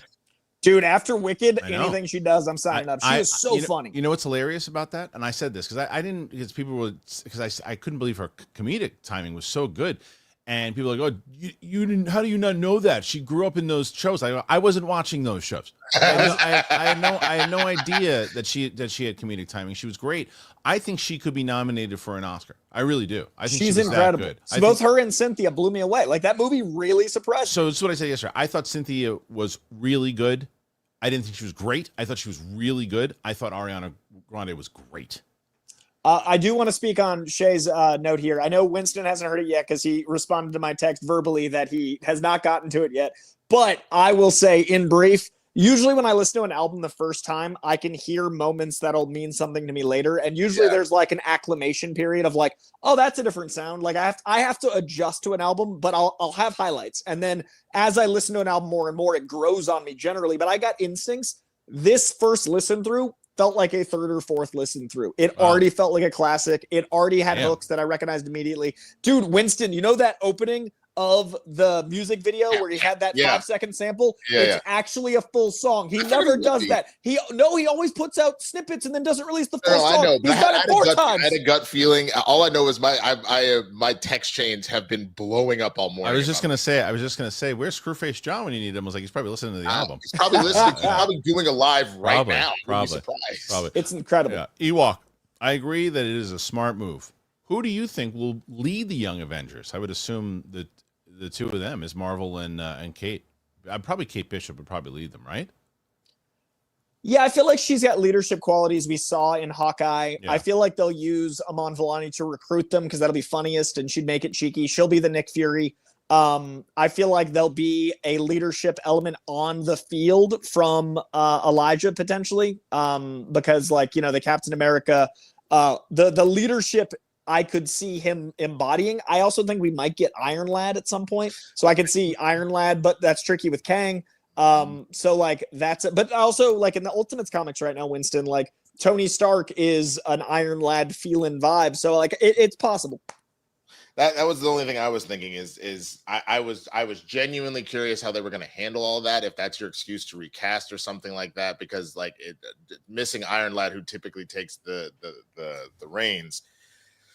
I have a feeling that it'll probably be Iman for a while, and you know, at least at the starting point of it, since she was she's going to lead it. Since she's the one, quote unquote, putting the team together, it almost feels like it'll be a similar situation to the Avengers, where Tony was in charge most of that movie until he was like, call it Cap, and then it was clear that Cap became the one that was like, okay, you're the de facto leader now. It's going to be hard for me to believe, though, that all those older kids are going to take. And Amon's so innocent. I see Nick Fury for her. I see the recruiting and a cheekiness, but not like you're not like it taking charge. I think she's kind of pushing forward the leader to say, hey, you need to lead us. Like, and that's what. But I think that's kind of what I mean. I think she will be similar to a Tony situation where Nick kept trying to get Tony to do it, and ultimately Tony got out of his own way. Where like, sure, he was still maybe the mouthpiece and he was still kind of the face of it one way or the other, but he handed the reins to Cap in that moment when they go on to really fight in New York.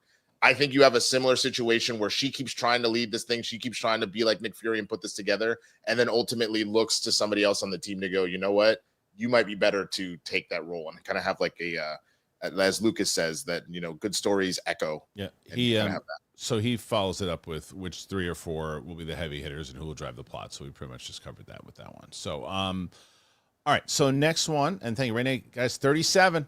You're about 42 away to tie. Okay. Ty Weiler.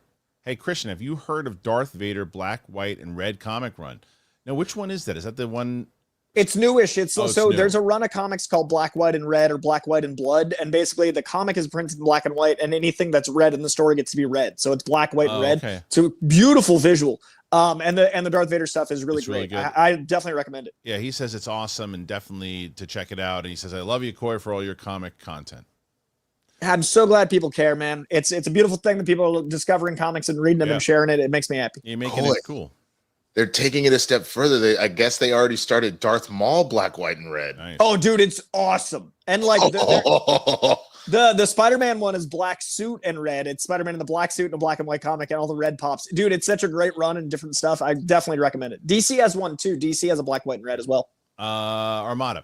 Will you all be checking out the Piano Lesson on Netflix? It's directed by one of Denzel's sons. Also, I enjoyed Gladiator 2. Let's effing go, K-Dot. So Piano Lesson, yeah, I think that's one of the screeners, I think, for Critics' Choice. I think, but I've definitely heard of it. And I guess I will check it out. I wasn't sure. I didn't realize that Denzel's son did it. And see so many mixed reviews on Gladiator 2.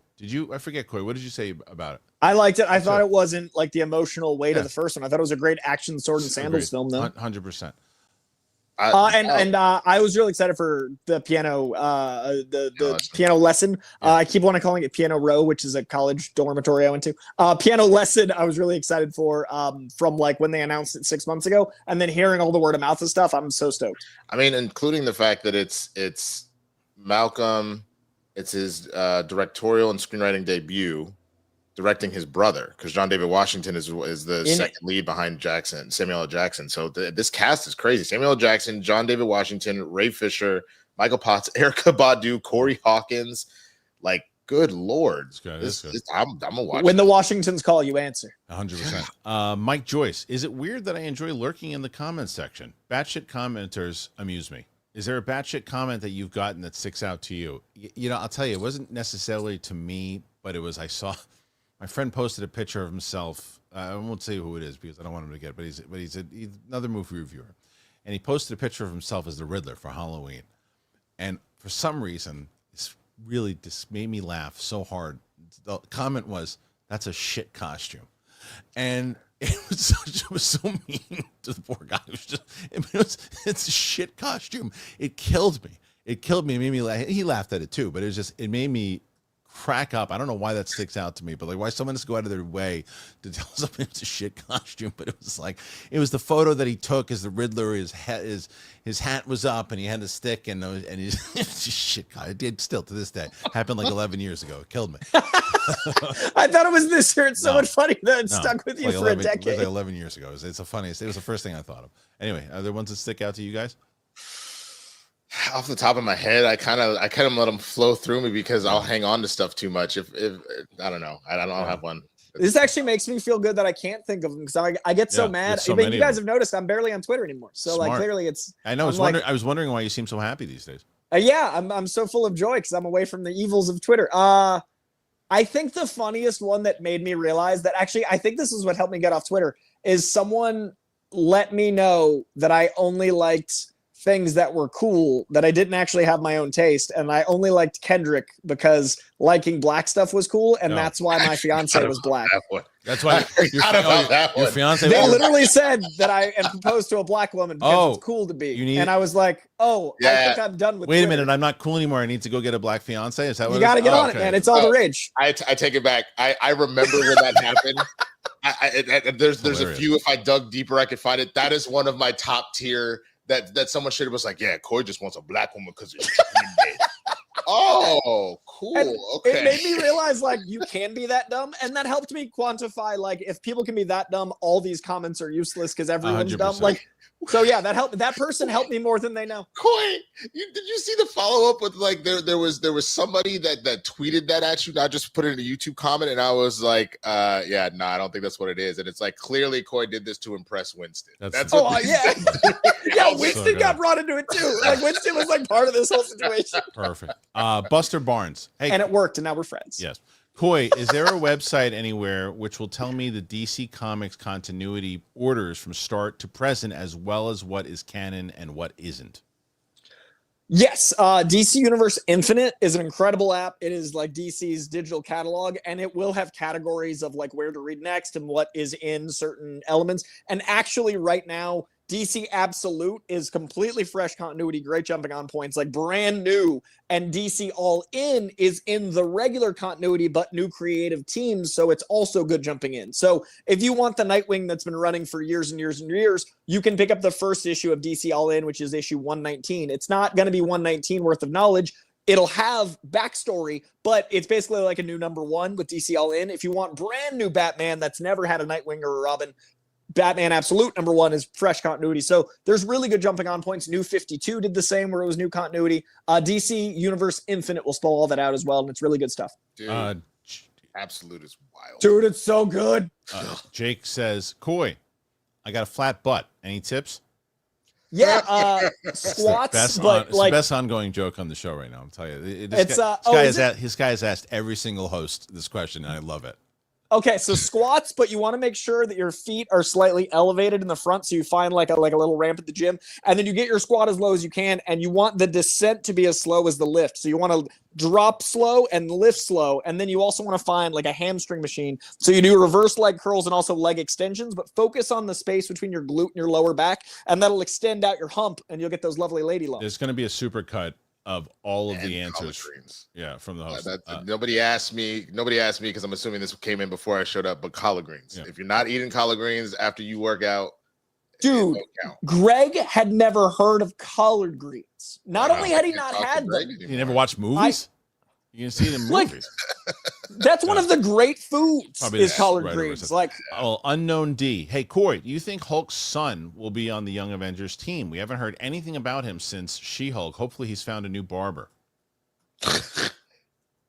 I don't think we'll see Baby Hulk again. I think that plot line was pretty sadly delivered, and I feel like that, if anything is getting retconned, it's that boy's haircut and him. It went over like a fart in an elevator. Bad. Real bad. Maramuth Hunts. Hey, Coy, someone saw the D-dubs in my collection and suggested do a power bomb. Any thoughts on it? That is a really strong comic about wrestling and the world of wrestling. Really? People love it. It's like indie wrestling, the comic. So really fun wrestling characters, really fun wrestling storylines. The art's bombastic and super 80s. Christian would actually dig it too. It's like 80s wrestling comic. Cool. That was my era for sure. Shay Markel. Hey, Christian, how proud are you of the business that you started? I mean, I'll tell you, like I've talked about it many times on that, and I stick with it. And people always have criticized me about like, well, you always say you like the thing that you're working on the best. When I started this channel, it became my favorite thing because of the vibe and because it was the first time really I didn't have a partner. I wasn't working with anyone. I could do my own thing, and it has been to me the most satisfying out of all the stuff that I've ever worked on. And I was confident that we could make the virtual shows work. I was confident but like anything else, you needed to have quality stuff. And we made sure we got the right cameras. We made sure we got the right mics. We made sure we had everybody on the shows and doing everything. So yeah, it's been pretty great, and we're trying to build more. So we'll see. Thank you, Shay. All right, next one. And we have this one that came in. This was around, what time was it? Oh, it was around 1:30 when it came in. And that was Call Me Jabba. I can't watch live, but I am supporting. I know it's not possible, but what if Sophia never left Arkham? She made the whole thing up in her mind as a revenge fantasy, burning down her father's legacy and Oz. Well, that would just negate a lot of the stuff that, the drama that Oz was going through. And then we'd have to kind of, well, what was really going on with Oz then? But there's always that fun thing. I think someone said it recently about a Ferris Bueller, that Cameron was imagining all this stuff, and the people make up their own kind of fan theories, but it's fun to think of. Israel Lopez, first time on a live show. Hey, Israel. I usually hear you on my commutes on Spotify. I love that. Been a fan since Glider. I love the live format. Greetings from Montreal. Always love hearing that. Yeah, Spotify's been kind of picking up a little more so now. I look at the numbers on Spotify; they've been going up a lot. Because I think what it is too is you can comment on Spotify now. And you can put thumbnails on Spotify now. Like you couldn't do that before. So you can put thumbnails, descriptions, all that on. Highly recommend. If you guys are doing live shows and longer form, I highly suggest doing video format on Spotify also. Mad Sinister McCall, Coy and Winston, a movie that you hate that everyone loves. You can't use Irishman because it's the farts. Plan on seeing Wicked, Gladiator, Bonfire, back triple in one day. So what's a movie that you hate that everyone loves? I think Armageddon sucks. Wow. I think it's so bad it invalidates the Criterion Collection. Wow. Okay. I don't love that movie enough to fight you on that, but I don't mind it. Yeah, I think if it came out as I don't mind this, it's not like bad. It's just not good enough to be Criterion. Oh no, I think it sucks. But if people thought it was just okay, I wouldn't hate it as much. But since people think it's exceptional, it makes my hate stronger. You like Deep Impact much better. Oh, 100%. Yeah. What about you, Winston? I guess the only one thing I could think of, I don't hate it. I clearly missed when it would have been. This is great. Is the Goonies? I think it's like well enough to go. This is a good adventure movie, but I missed it when I was at an age that this would have had an effect on me. So anybody that is like, oh my god, it's so great, I'm like, it's fine. So that's the only one I can think of off the top of my head. Maybe the most recent Little Women with Greta Gerwig, which I said again, I think it's a fantastically done movie, but because this was like the 7th iteration of it and it didn't necessarily, with it. in my mind, do anything different, I was just like, okay. Well, both of you guys pussied around it. I'm going around, hey, if it's hate, I hate Just Friends. I hate that movie. Just Friends, as in Ryan Reynolds and hate that stupid movie. Shay Mark, it sucks. Stupid movie. Shay Markel, hey guys, in your opinion, what ratio of luck versus talent do film stars have? I feel journeyman actors are all talent with no luck, while stars are 50-50. It's a great question. There's a lot of luck, and it's more of being in the right time, right place at the right time. And I always say this about not just actors. There's an athlete out there, somebody who is so good at baseball, football, boxing, that probably could have been the best of all time. And this is not this year. This is maybe in the 50s, maybe in the 60s. Never did it. Never played it. Never decided that they played it a couple times, thought it was fun, but never pursued something else. And if they did, and if they would have been in the right place at the right time, they could have been the best of all time. You don't know. It's just those people that have that kind of talent have found themselves in the position, and some people who have no talent have found themselves in the position. And look at someone, and I'm not shitting on her. I'm saying, but look at like Haktua Girl, right? I think she has a lot of personality. I do. I think she has a lot of personality. Found herself in the right place at the right time to showcase that personality, and did it with the explicitive, and did it with the the raunchy humor, but capitalized on it, right? But the woman has a lot of personality. If you listen to her talk, she's got a lot of personality. But she found herself in front of a microphone that day, said the thing she said, it blows up, and she capitalized on it. That's just a lot of things that happen. I love you, Pookie, forever. Yeah, right. More, significantly more luck than talent. Yeah. I had a mentor that said a number of times that there's a certain point as far as acting goes, you're actually not out acting anybody. Everybody's kind of on the same plane, unless you're a Denzel Washington or Meryl Streep. You're pretty much all at the same level. It is ultimately, were you lucky enough to be at that one event to network with somebody? Did you happen to have somebody that was willing to represent you on some stuff? Because even getting an agent when you're trying to start out is so tricky. Yeah. Did you get that particular audition? Were you able to make it? There is so many factors, involved. And it's also determination. There's a lot of this too. It's not the only thing, but there's also things about. I remember when people, even with this stuff, like when I said to someone said, "Well, I don't have enough time to do video. I don't have enough time to do this. I'm working on my channel. I just don't have enough time to post."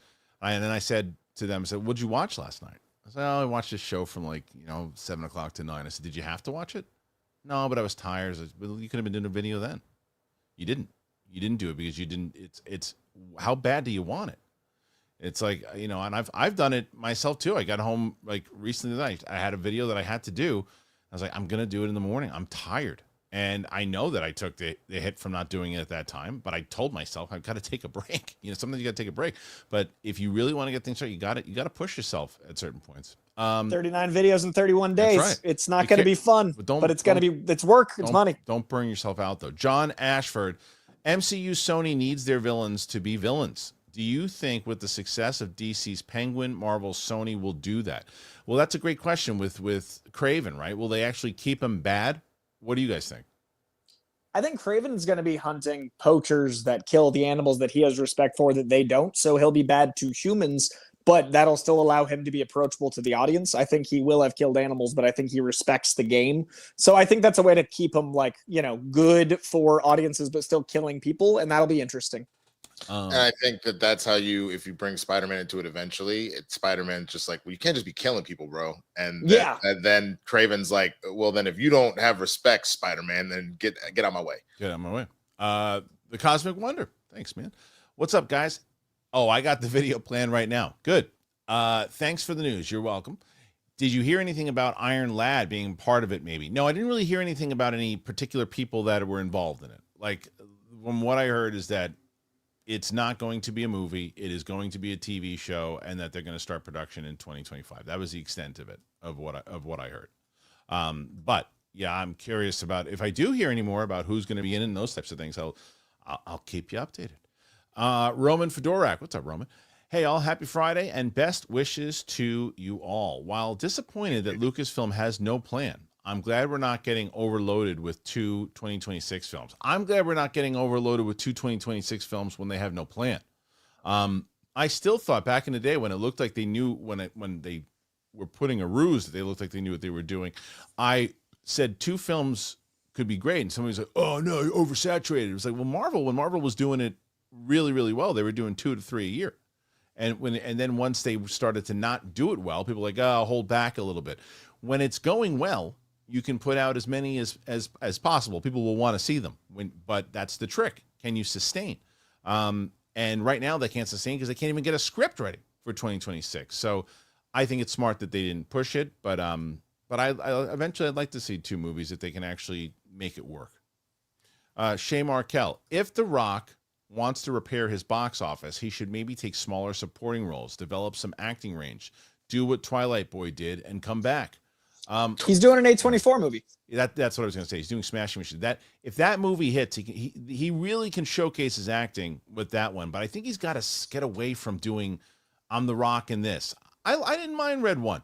I'm not going to go as far as say that I loved it or liked it, but I'll say that I didn't mind it. Right? I didn't mind it, but he was the Rock. He does the same performance with almost every single role that he does.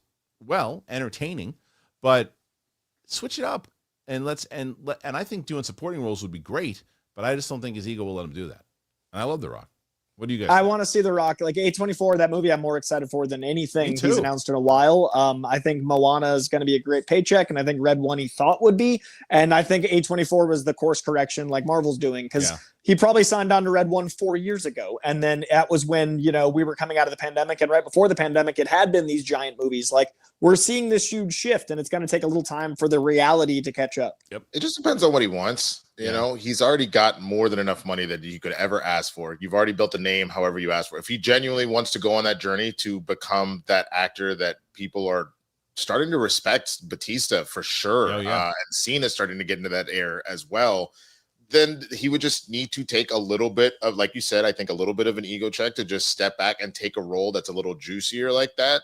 And then you can go for it, but maybe he just wants to continue to just be at the front of the movie. Maybe. I also still love that The Rock takes the time, like at events, to talk. Like at the end of the day, The Rock is a patient, kind, like with his time. Champ, bro.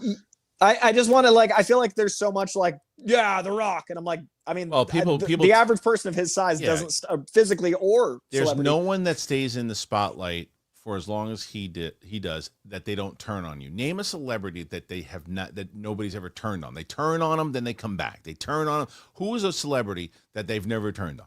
Keanu Reeves.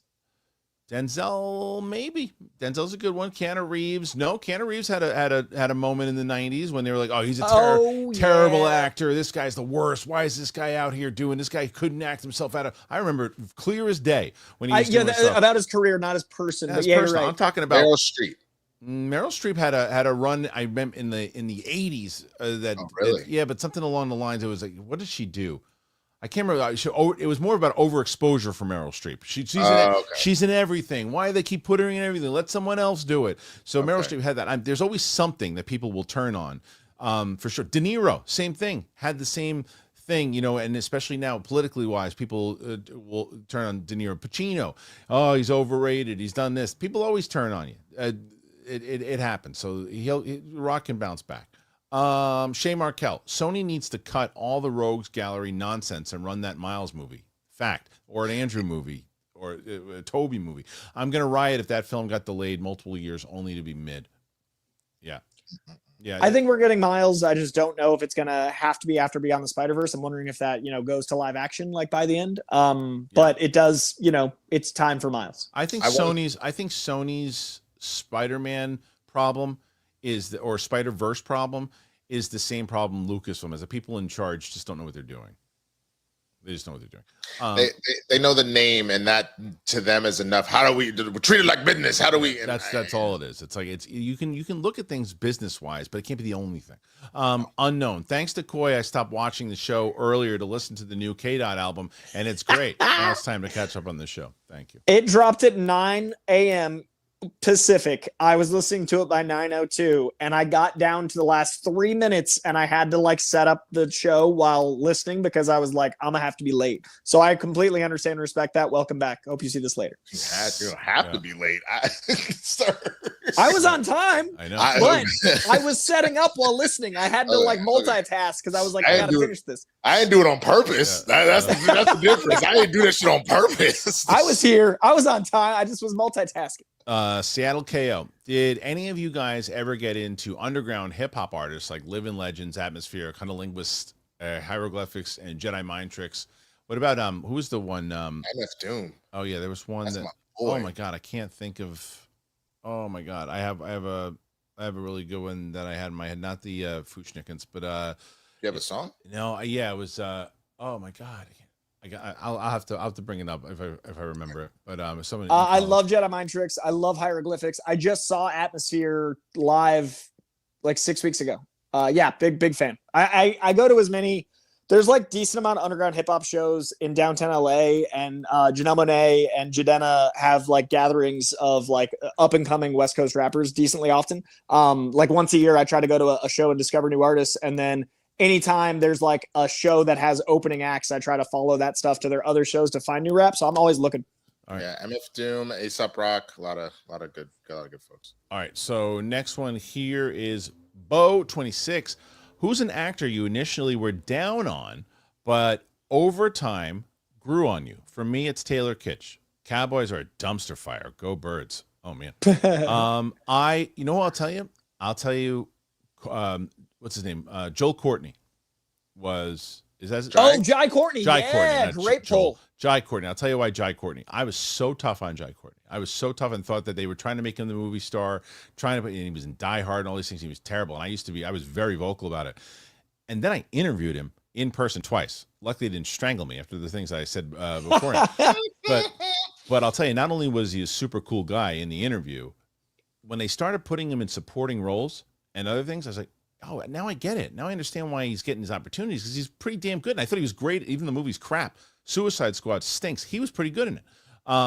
And he's a much better actor when they're not trying to force feed him in the same way that Sam Worthington was another one that when they were force feeding him at first, I said, oh, he's really, really good in these kind of smaller roles, and he's a good actor. So I would say Jai Courtney.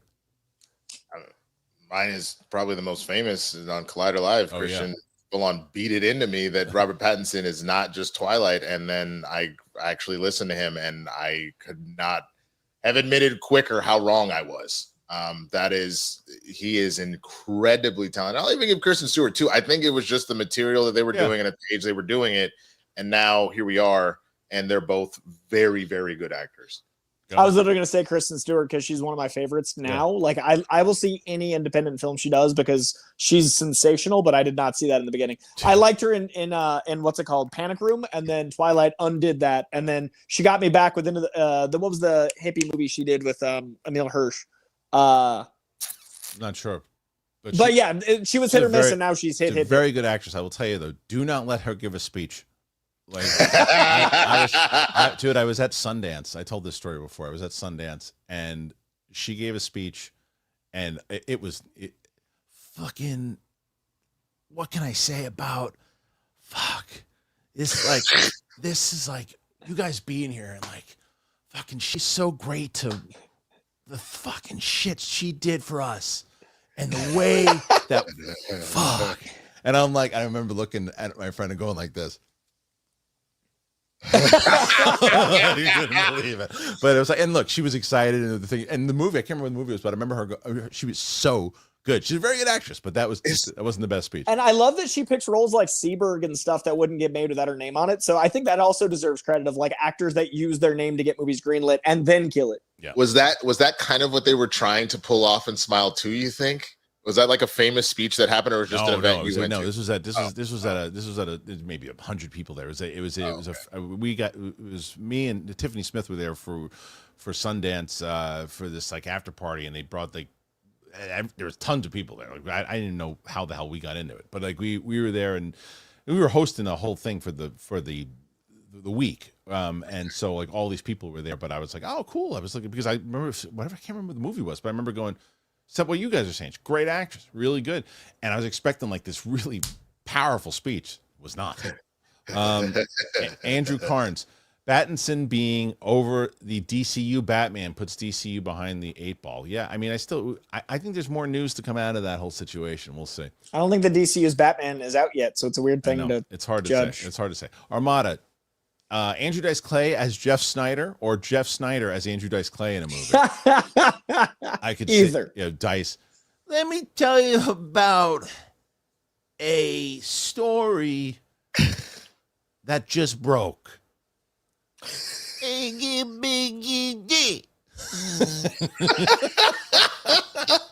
then Snyder. I think Dice as Snyder would be more fun. Who Did you see that video on Twitter? Do you see that video of Dice like stalking Jerry through the Central Park, and then Seinfeld realizes it's him, and there's like a great moment of like he's following him for like 5 minutes, and he's just yelling stuff like Jerry, and then like Jerry realizes, turns around, it's a great photo. I have to see it because Dice's Instagram is the best. Hey, you want so good. A picture? I know I don't normally do it. And they don't know who he is. It's amazing. Buster Barnes. I could see Deathstroke having a big role in the DCU, Teen Titans. Waller, a Secret Six with Bane and others could all involve him. Who would you cast? The who would you cast is always a tough one because there's probably people that are kind of coming up the ranks now that we're not as like look how many of us before seeing Rebel Ridge knew who Aaron Pierre was, you know? It's like so he just kind of popped, and now everybody's kind of in this circle seems to know his name. So somebody like that, someone that we don't really know yet, but then it's like, oh, there's the new guy that's playing Bane, there's the new guy that's doing this, there's the new one that's doing Deathstroke. Okay, so Matt Thomas, what's up, Matt? Thoughts? Gunn confirmed they are screening Superman at this point. Makes me even more confident. I can't wait to review it. Hashtag views from Metropolis. Yeah, they are. So they are screening it already? Rumor is. Interesting. And like it wrapped a while ago, and like there were apparently no additional photography days required because that's how the schedule was built. So the fact that like this movie's out in 7 months. Yeah. Dude, this is what we talked about this last time. Everyone's like, oh my God, they didn't have to do reshoots, they didn't have to do anything. He calls the shots. And it's like, so like normally what happens is the director finishes the movie, and like let's say when James Gunn was working on Guardians, he goes, all right, we finished it. Now Kevin needs to see it, and I'm pretty confident with the cut, but now Kevin needs to see it. Kevin now has to get it to Bob Iger, and Bob Iger he finished it and goes, okay, it's done. Who are you gonna call? Me. Ghostbusters. Yeah, Peter, you wanna Peter Safran. Peter, do me a favor, sign this. What is it? It's just sign it. Okay. And that's it. So he doesn't have to and Zoloft is like, okay, whatever. Is it done? I mean, make me money. I don't care. Major Mucus What's up, Major Mucus? Just some support for Winston and Coy. Happy Friday. They are 26 away. 26. Steph is throw a shot. 26. Brooklyn, can we get Cowboy Winston, please and thank you? No. You can't. You showed up late. You can't do Cowboy Winston. Sorry. Go ahead. I gotta go get the hat then. No. Don't go into. There's no time for props. We're not doing Carrot Top all of a sudden. What are you doing? If you just bring it out whenever. Answer the next question. Is Cowboy Winston? Well, Aaron the Creative. Hey Christian, have you seen Jeremy Johns' Elseworlds review on Trevorrow's take on episode 9? It makes Rise of Skywalker look like Madam Web. No, what do you mean as an Elseworlds review? As if it actually happened? Is that what it was? I remember we did. I don't know. We did that. I think we did it on Sith Council back in the day, where we took the comic book and reviewed it, all the panels. It was significantly better than anything that they wound up doing, because he was the only one. Now, I don't know what the movie would have turned out like if he would have shot it, but he was the only one who listened to the people before him, what they put in front of him. He paid attention to what Rian Johnson did inside of Last Jedi about certain things, the way that they set up, the legacy. He listened to what J.J. Abrams had done in the lore, and he paid attention to all of it and then tied it together. In the end, he didn't say, well, I don't like what that guy did, so I'm going to change it. I don't like what that guy did, so I'm going to do that instead. That's what Rian Johnson did to JJ, and that's what JJ did to Ryan. So I like that. I didn't realize that Jeremy, and I guess I don't really understand. Did he do like a review as if it happened? I don't really understand. Lord Monk, Coy, could Marvel make a Squadron Supreme movie? Yes, but I think it would be pretty similar to what they're kind of building with Thunderbolts, where it's like the alternate take on a darker version of heroes. Like Squadron Supreme is kind of their commentary on Justice League. And between The Boys and Thunderbolts, and we have a lot of commentary on heroes. I'm actually looking forward to the DCU because it's going to be able to be the actual story of the heroes, and then things like the Authority in-universe being their own commentary. So I don't think it's necessary, personally. Chiron Broderick. Coy, K-Dot dropped a new album? Yes. Dude, you got to go tell your black wife. Yeah. Only reason I like the album. That was it. I know he only listened to it this morning to impress his fiance. Yeah, by the time my fiance comes home, I'll get my brownie points. Yeah. Baby, wake up. I got you collard greens and a new Kendrick. I just want to make it for the note. Winston said that. I laughed after acknowledging that it was Winston. You made sure Winston laughed, and then you laughed. Yes, Shay Markel. Dot channeled his inner Tupac on Reincarnated. Dude, Reincarnated is such a highlight. That beat is like directly from 93 West Coast. Like, it is so good. Like, I cannot wait for Winston to hear this album. I can't wait. I got two homies that they have gotten to the point where they just don't like Kendrick. After Japimpa Butterfly, they were part of that group of people being like, nah, man, you're not. They are gushing over this. I got to check it out. Gopal says, are there any locations in movies that remind you of real life? For example, the prison riot and Talia death from Dark Knight Rises were filmed across the street from my college apartment years later. I understand what you're saying. So in Basketball Diaries, there's a scene where, I don't know if you guys have ever seen that movie with Leonardo DiCaprio and Mark Wahlberg. There's a scene where they get into a fight on the basketball court. And then they kind of go, that was right near where my dad used to live in Queens for like a stint. And I know it very well.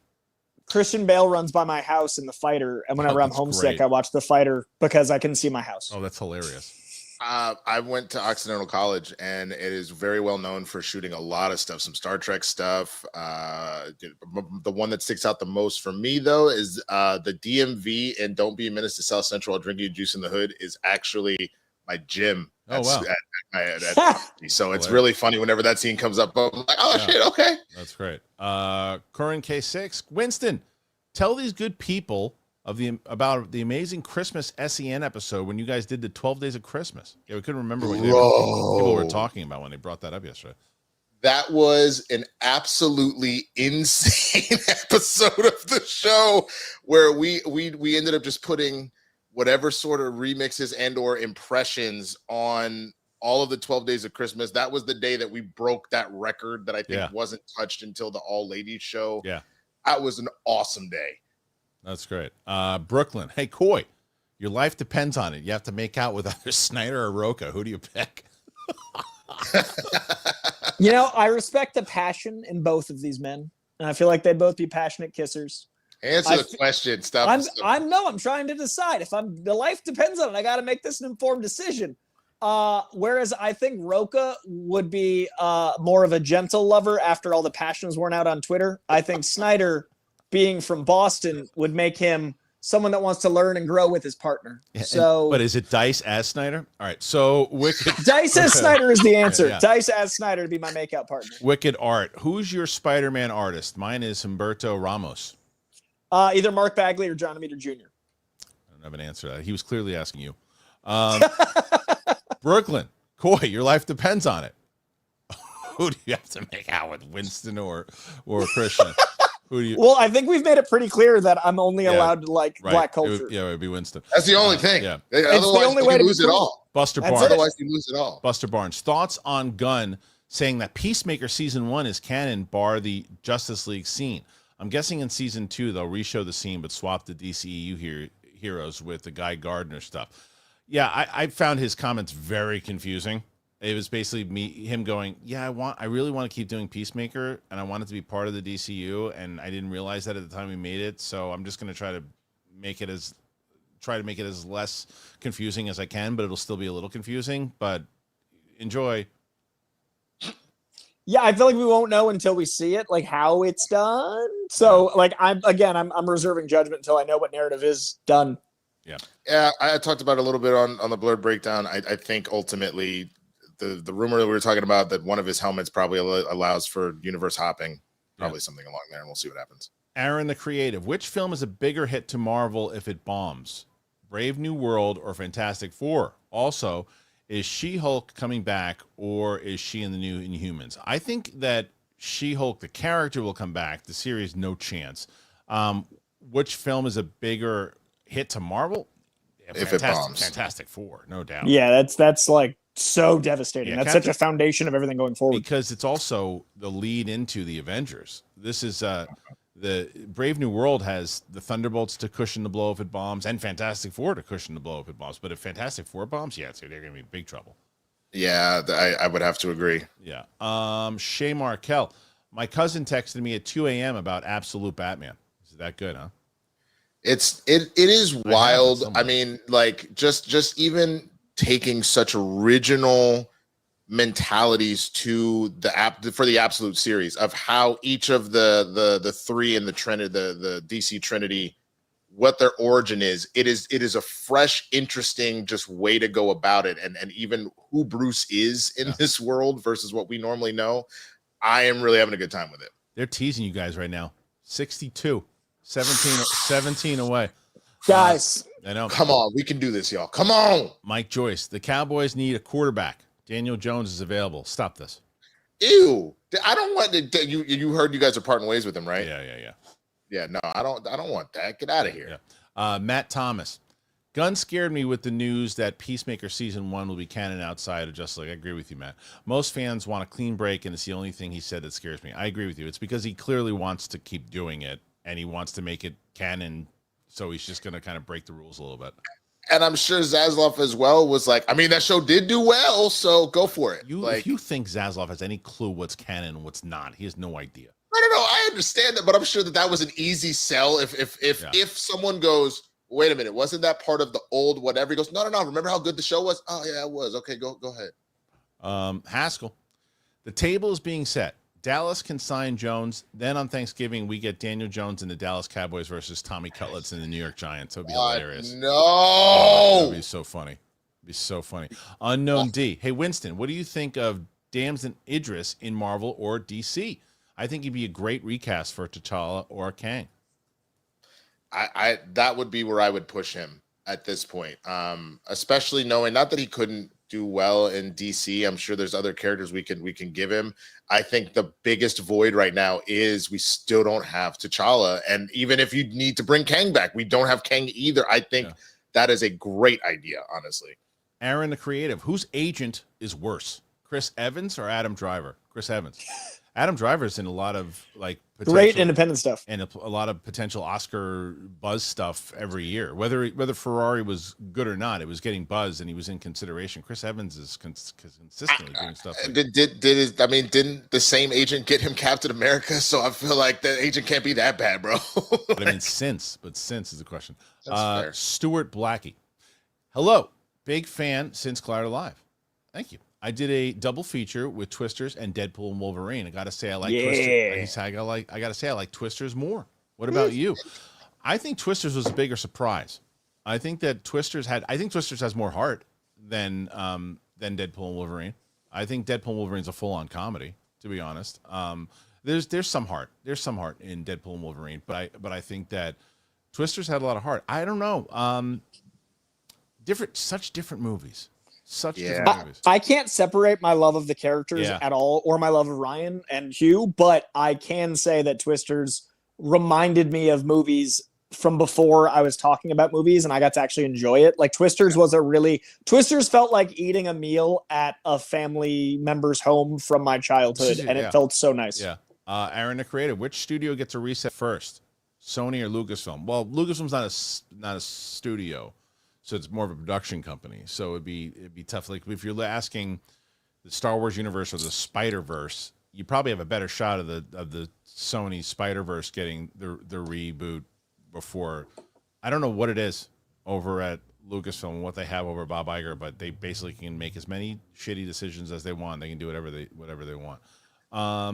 Oh man, you guys are only 13 away right now. Come on, we can do this. Do it for Kendrick. Do it for K-Dot. Jay Mobile, longtime Spidey reader and a fan, but I'm so over these non-Spidey having not that good as it is. Venom made money, sure, but not that good to me. And Spidey movies, unless I hear it's great, I'll wait for the stream. I think that's what a lot of people are feeling. I mean, a lot of people feel like, I don't know what this is. I'm hoping word of mouth when it comes out changes the narrative, because I know a lot of people were surprised by the trailer. I know a lot of people got excited after the trailer, but maybe not excited enough to commit. I'm hoping the thing that pushes people over the edge is the broiness of a Christmas movie, and if the word of mouth's good. Andrew Carnes, one DC, one Marvel hero that you'd like to see Christopher Nolan do. Oh, I'll let you guys answer this one. Ooh, that I'd like to see Nolan do. Honestly, I would love for Nolan to do The Question. I feel like that actually would be really, really good to have Nolan tackle that. And then as far as Marvel goes, I don't think he would do it necessarily, but weirdly enough, a Silver Surfer movie. That's it. I'm going to go. I like that. I think for Marvel, I'm going to go Daredevil. I think he'd handle like the world building, the emotion, the action incredibly. I'd love to see his take on, Marvel's Batman. And then, Moon Knight is also, but I see Daredevil more for him. And then at DC, I'd love for him to handle a weird fourth wall break, but handled not comedically, and that'd be Animal Man. I'd love to see how he'd handle like a weird existential crisis of a character written by like Grant Morrison. So I think Animal Man would be the only way that could get made with the gravitas is Nolan. The Cosmic Wonder jumping in again. Not sure how this question thing works, but to help Coy, Children's Crusade has Wanda, memory loss, with Doom. Think Wanda might be with Doom and Doomsday? So the way question thing works is we set up in the beginning of the week. We have different hosts on every day, and the winners at the end of the week gets a little special bonus. So, okay. So what do you think about that with Cosmic Wonder? I think that she will be in Doomsday. I think there's going to be elements of like Elizabeth Olsen's arc actually getting paid off that didn't get paid off in Multiverse of Madness in Doomsday. I think we get some comeuppance. I think this Children's Crusade is a must read before Doomsday, because I do think a lot of this is going to pay off, and a lot of seeds have already been planted. Go ahead, Winston. No, Coy pretty much said what I was going to say. Julius Wyatt says, hey, I saw Wicked last night. I knew nothing about the show. I hated the open sequence. Some of the CGI was iffy, but it did win me over in the end. A good time. Yeah, I didn't really know a lot about it, but going into, I thought it was pretty charming. I thought the songs were really good. I thought it was literally, it looked like a stage production put into life in the big theatrical, and it was charming. And I thought Ariana Grande, I thought they were both really, really good, as I said, but I couldn't believe, because I didn't know anything about Ariana Grande except she's a very popular singer. I was so impressed with her. Again, so Cynthia Erivo was really good, but Ariana, every time she did, I was like, that is a really good performance. She reminded me of the first time I saw Reese Witherspoon in Legally Blonde, where I was like, this comedic timing is amazing. Yes. Yeah. Winston, you're going to see it? Are you going to see it? Yeah, I'm gonna. The plan is to see it tonight, I believe, and then to see Gladiator on Sunday. Some guy online says, maybe I don't want. Yes, I'm so glad you brought this up. It's my favorite. I'm going to do it. Maybe I don't want Jaboba. Maybe I want Part. Sending a lot of love and a little support to the crew. Thanks for the daily entertainment. I've definitely brought that up in the show back in the past, and I assume that's why he brought it up. But like, it was one of my favorite bits from When the Laughter Died. He's like, I'm walking around the supermarket, and what I do is I look in the Saboba is like how so expensive. Well, maybe I'll have a deal on Saboba shampoo. Well, maybe I don't want fucking Saboba. Maybe I want Part. So what do? I go over to the Saboba shampoo, pour it all over the place like it's somebody's load. Somebody's slipping and sliding all over the place, and I pour the Part into the Saboba.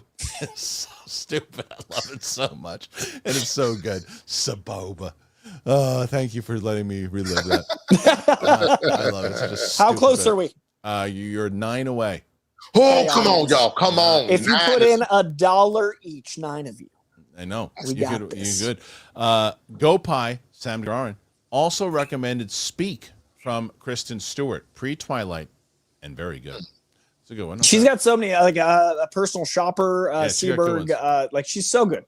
Marcus Longani, which projects do you want Gunn to take after Supes? I mean, I want him to establish Batman. He's doing it the way that we wanted them to do it in the DCEU, where instead of jumping right to Batman v Superman, you wanted to see him do Man of Steel, do a Batman movie, do this and lead to it. This is what they're doing. I want to see him lead to all the big ones, then do a Flash movie, then do an Aquaman, Wonder Woman, do all that stuff, and build for the next 10 years.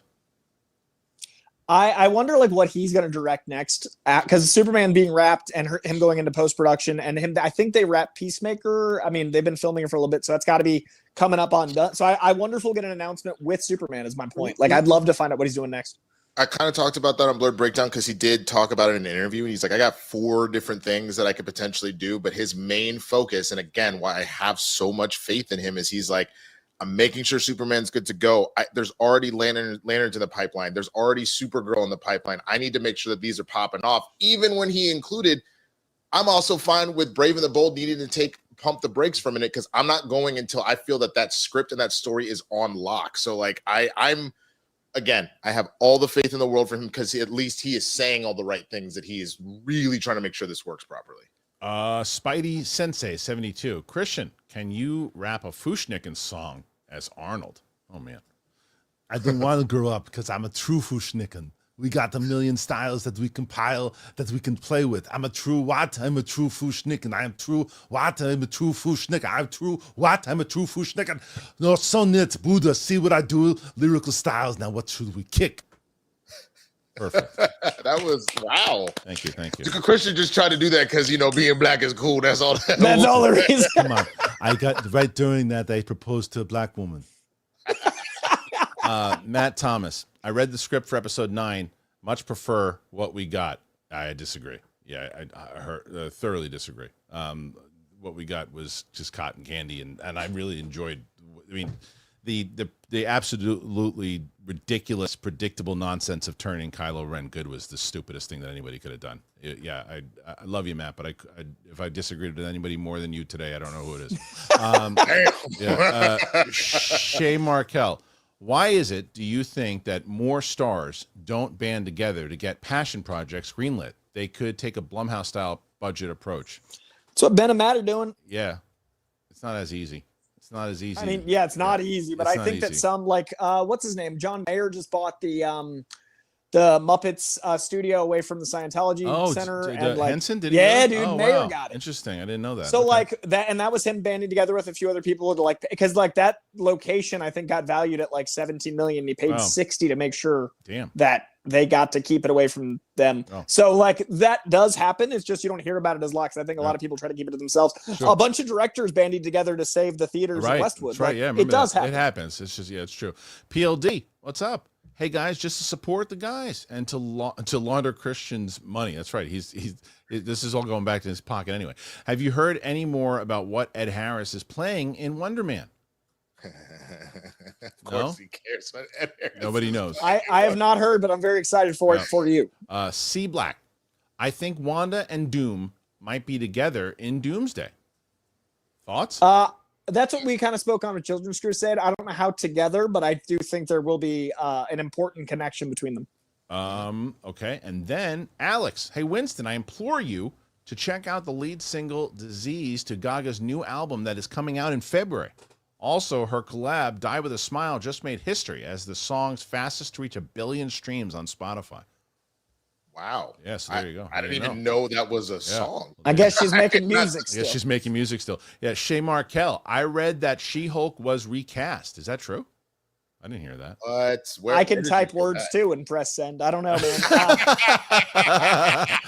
I love Shay Markel, but the internet's a real dangerous place to take news from. Yeah. The only thing I've seen about that is they pulled her off of the banner and they put Deadpool where she was on Disney Plus. I haven't heard anything about a recast. Yeah, Shay always Shay's wicked smart. Like I love Shay's questions, but like in this case, I like.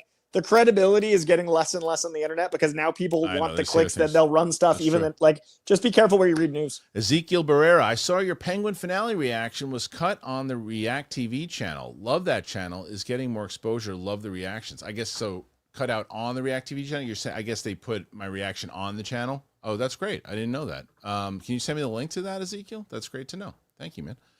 Yeah, that was a really fun one to react to. C Black, thoughts on Galactus coming for Franklin in Fantastic Four? It's the rumor.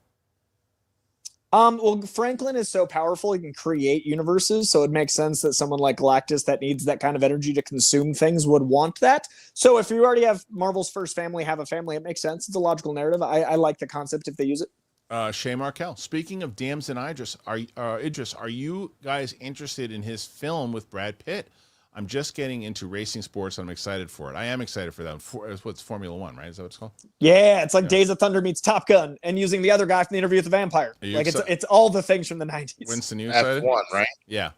Yeah, no, I mean, look, I'm not normally big into racing films, but I was converted via Ford versus Ferrari. Yeah. So really if it has any sort of level of seriousness like that, I'm in for it. Matt Thomas says, "Hey, Kristian, I think you had me send you the episode 9 script years ago. You very well might have. I remember. Well, I read the comic version of it and really liked it. The Librarian of Alexandria." Guillermo del Toro has been silent lately. Thoughts on him doing a MCU movie? I guess that was a JTE reference, but I just don't know. I like when del Toro does his own stuff because I don't think he's a company guy. I think I would rather see him do his own thing.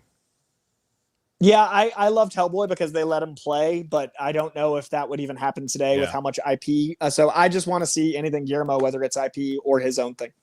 Yeah, I like it when he's able to just kind of cook in his own kitchen. Corin K6, I can't wait for Spill the Tequila. There you go. I think we passed Steph, by the way. We'll see. Buster Barnes, I just think the best way to look at Peacemaker is that the events he went through in Suicide Squad and season 1 is still happening for him going into season 2. Yeah, I'm very curious to how they're going to do it and how they're going to explain it. Ezekiel Barrera, if y'all could fund your own movie, what genre? Science fiction, fantasy? You guys? Dark humor. I don't think we get enough comedy nowadays. We definitely don't get it in the. There aren't comedies that I like often. Yeah. Probably I'm gonna cheat. A coming of age, dark humor, sci-fi epic. So give me super bad. You took every genre. Seriously, give me super bad.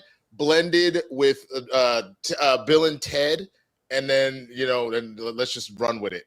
Nerds Engage. Not trolling. Tell me why Dune 2 isn't terrible. Come on, man. It's my favorite movie of the year. It's easily my favorite movie of the year. It's that was this year. Yeah, yeah, everybody dude. says that. It's March. It was Right. one of the best movies in a very long time. Captain Penis is here. Jonathan Bailey is perfect for a DC MCU Star Wars role. Who's Jonathan Bailey? Dude, he's the guy from Wicked. He impressed the hell out of me. Oh, he was good. Captain Kirk He was from good. the 50s. Yes, he was great. He was great. He was like a mix of Chris Yes. Pine as Captain Kirk and like a 100%. greaser. 100%. He was great. I'd like to see him. He gave me that same energy that Shrek with 09 like Pine gave me, where I was like, this guy's a movie star. Matt, he's already in the new Jurassic World. Oh, okay. Oh. Matt Thomas. Amar, I donated to get you over. Get Bel Air out. Oh, Jesus. I don't know what it says. Yeah. The Librarian of Alexandria, a biopic movie that you want to see, one that is coming, and name one you want to exist. One that is coming, I got to really look into. I'm not sure, but the one that I want is George Carlin. I think Julie Dognery needs a movie.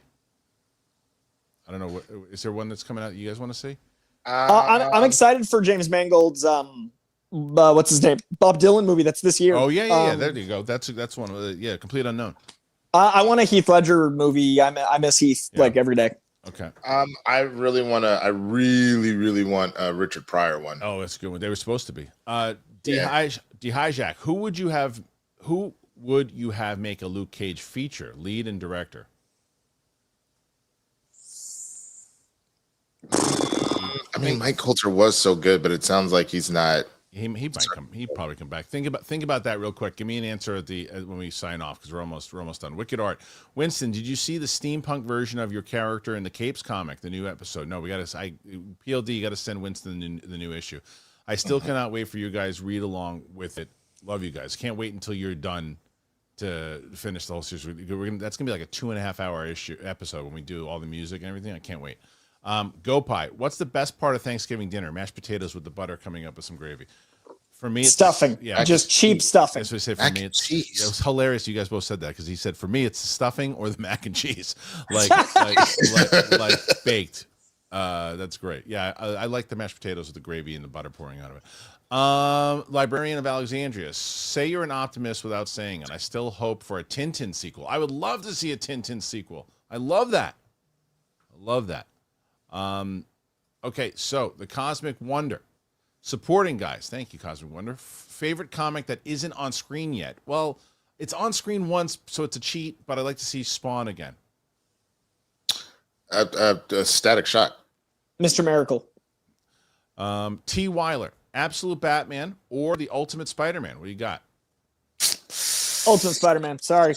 We're only. Do you mean like the current one they're doing, or in general? If both. It's okay, if it's in general, I've literally had 2 issues of Absolute Batman, so I can't do that. I haven't started the new Ultimate Spider-Man, so right now all 3 are amongst the best comics of all time, though. Like Winston, like that's a fair. I'm to be torn. They're 3 of the best comics ever made. Matt Thomas. My issue with the episode 9 was the total ignoring of other parts of canon, the devil's in the details, like Kylo killing Rey's family at the age of 14. I understand that. I just think that he just seemed to me like he was paying a little bit more attention to what the other guys before him set up. So I understand that. Elusive Rock. Based on both trailers, it looks like Taskmaster doesn't make it out of that room we find Bob in Thunderbolts. Red Hulk joined the same team, maybe? I think that Red Hulk fills in a lot of the blank space in the team image. Like, I think we're going to see a poster that's the image we've seen plus Red Hulk. And I don't know about Taskmaster, but I've heard that rumor and it might be true. Librarian of Alexandria. FYI, people, checking out the Koi cast. I just started listening to the recent episode and I love it. Look, a nice plug there for you, Koi. I've been trying so hard to plug my YouTube. I'm bad at plugging my podcast because I don't want it to be a commercial for me. But everyone watching, I also do a podcast that's available anywhere you stream your podcast. I just have so many things I put out, and I'm so tired. Listen, please. And Stuart Blackie says, I've watched Logan 4 times this month. It's a good movie to rewatch, I'll tell you that. Wow. B. Gill Studios. Have you guys seen that new Batman Beyond fan film? It's amazing homage for sure. Definitely gives some ideas for our rebirth of our universe. I did. Kevin Smith sent it to me. I watched it. It was fun. I haven't yet, but I want to really bad. It looks beautiful. Yeah. Julius Wyatt. Kristian, when do you see a Complete Unknown? I'm excited. I see it in, I think, like a week or 2. See it soon, though. And the final one, guys. Buster Barnes. With Sergeant Rock rumors now seemingly true, I wonder if the Darren Aronofsky Plastic Man rumors are true. Not a combo I expected, but it has me interested. Let's see. Aronofsky. I love the rumor. I don't know if it's true, but what a great concept. And also Sergeant Rock is exciting. So both of these had me excited if they're true. I lied. C Black. Feige said X-Men will show up in the next few movies. Who do you want to see? I actually think Cyclops would be great to see. I think we need Storm and Cyclops to get introduced with enough time to care about them before the X-Men for a change. And I think some fun ones like Jubilee and stuff would be great to sprinkle in just for fan recognition. All right, so Nightcrawler would be cool too. Winston? Nightcrawler would be up there for me. Sinister. Oh God, please, because I need Sinister to be around. That would be so good. All right, so it's it. I'm letting you guys know it was the last thing we did. You guys did as good as you could. I apologize, but you beat Steph by 10. Yeah. 89. Winston and Coy defeat Steph in the final run here today. 89 questions. They have won the week, and Steph has been dethroned. So I won't lie. I put a voodoo curse on Fantastic Four and Brave New World if we didn't beat it. So there you go. Well, there you go. So the new champs are here. We'll see. Not today. We'll see who can do it. We'll see who can do it next week, guys. Real quick, where can they find you? You can find me at Coy Jandro. Sorry, that was going to Winston first. You can find me on CoyCast, anywhere you cast your pods. You can find me at Coy Jandro on YouTube and Instagram and occasionally Twitter. I just use post links now because I'd like to be happy. And you can find me here every single week, happily talking about all this stuff with these gents. Find me on the internet. Yeah, Trumbull Dust. Which one did we miss? He said we missed. He didn't answer that question. Which question did we miss? The Tarantino. Someone said Tarantino for Luke Cage. Luke Cage, director, and actor. Winston, who directed Straight Outta Compton? His name's escaping me. I know what you're talking about, but I don't remember off the top of my head. The director of Straight Outta Compton, I've wanted to do a comic thing, so I thought that was such a cool team-up dynamic, so we can handle characters well, and like the hip-hop culture in Luke Cage. So Straight Outta Compton director. And then actor, I defer to you, so we can team up on this one. That's a great question. I don't have an actor because I'm trying to think of somebody that would get jacked like that. I mean, I would be fine with Aldous Hodge's like acting ability, but I just don't see him putting on that kind of weight personally. That's Gary Gray. Thank you, audience. What did he do to you? What did he do to you? The director of Straight Outta Compton. What did he do to you? Oh, ha. Hold on a second. Donald Glover to write it. I got Matt Serra on the line. Hold on. Hey, Matt, you're on the air. I'm on the air, Samuel Phoenix. Who are you talking to? You're geeky people that love you. You know, we were just talking about Marvel and DC and everything on Capes and Cows. Oh, hey, hello everybody, Capes and Cows. Hey, everybody, let me ask you, what is Kristian like in his coffee? You want a coffee or no? No, I'm all right. I had a coffee already. I'll see you in a couple minutes. All right, brother. Bye, everybody. Have fun. That might be the most New York man I have heard. Oh, I love the coffee being like, "Hey, audience, what is Kristian like in his coffee?" Right, and if they answered him, he wouldn't be able to. No. All right, so you actually, and because of the Matt Serra phone call, we got one more super chat, and there was number 90. Any chance of getting the weird super friends like Apache Chief or Black Voltron on screen anytime soon, guys? Oh, Black Volt and Super, yeah. I got Harvey Birdman. It's Super Volt. I think it's possible because of how big the world's going to feel with already established superheroes, and it's cool because then you can do more obscure ones, even for a moment. So if there was ever a time, it's now. We'll see, is my answer. Yeah, I mean, if you were, though, the only thing is, I think if you're going to do it, you maybe have done it in Superman, since we're kind of getting a Justice Society type situation, and that's going to be closer to Super Friends, but who knows, maybe. Yep.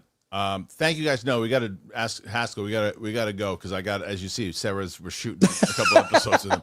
So thanks for being here. Thanks for everybody for tuning in, getting Winston and Coy to the magic number of 90. They did it.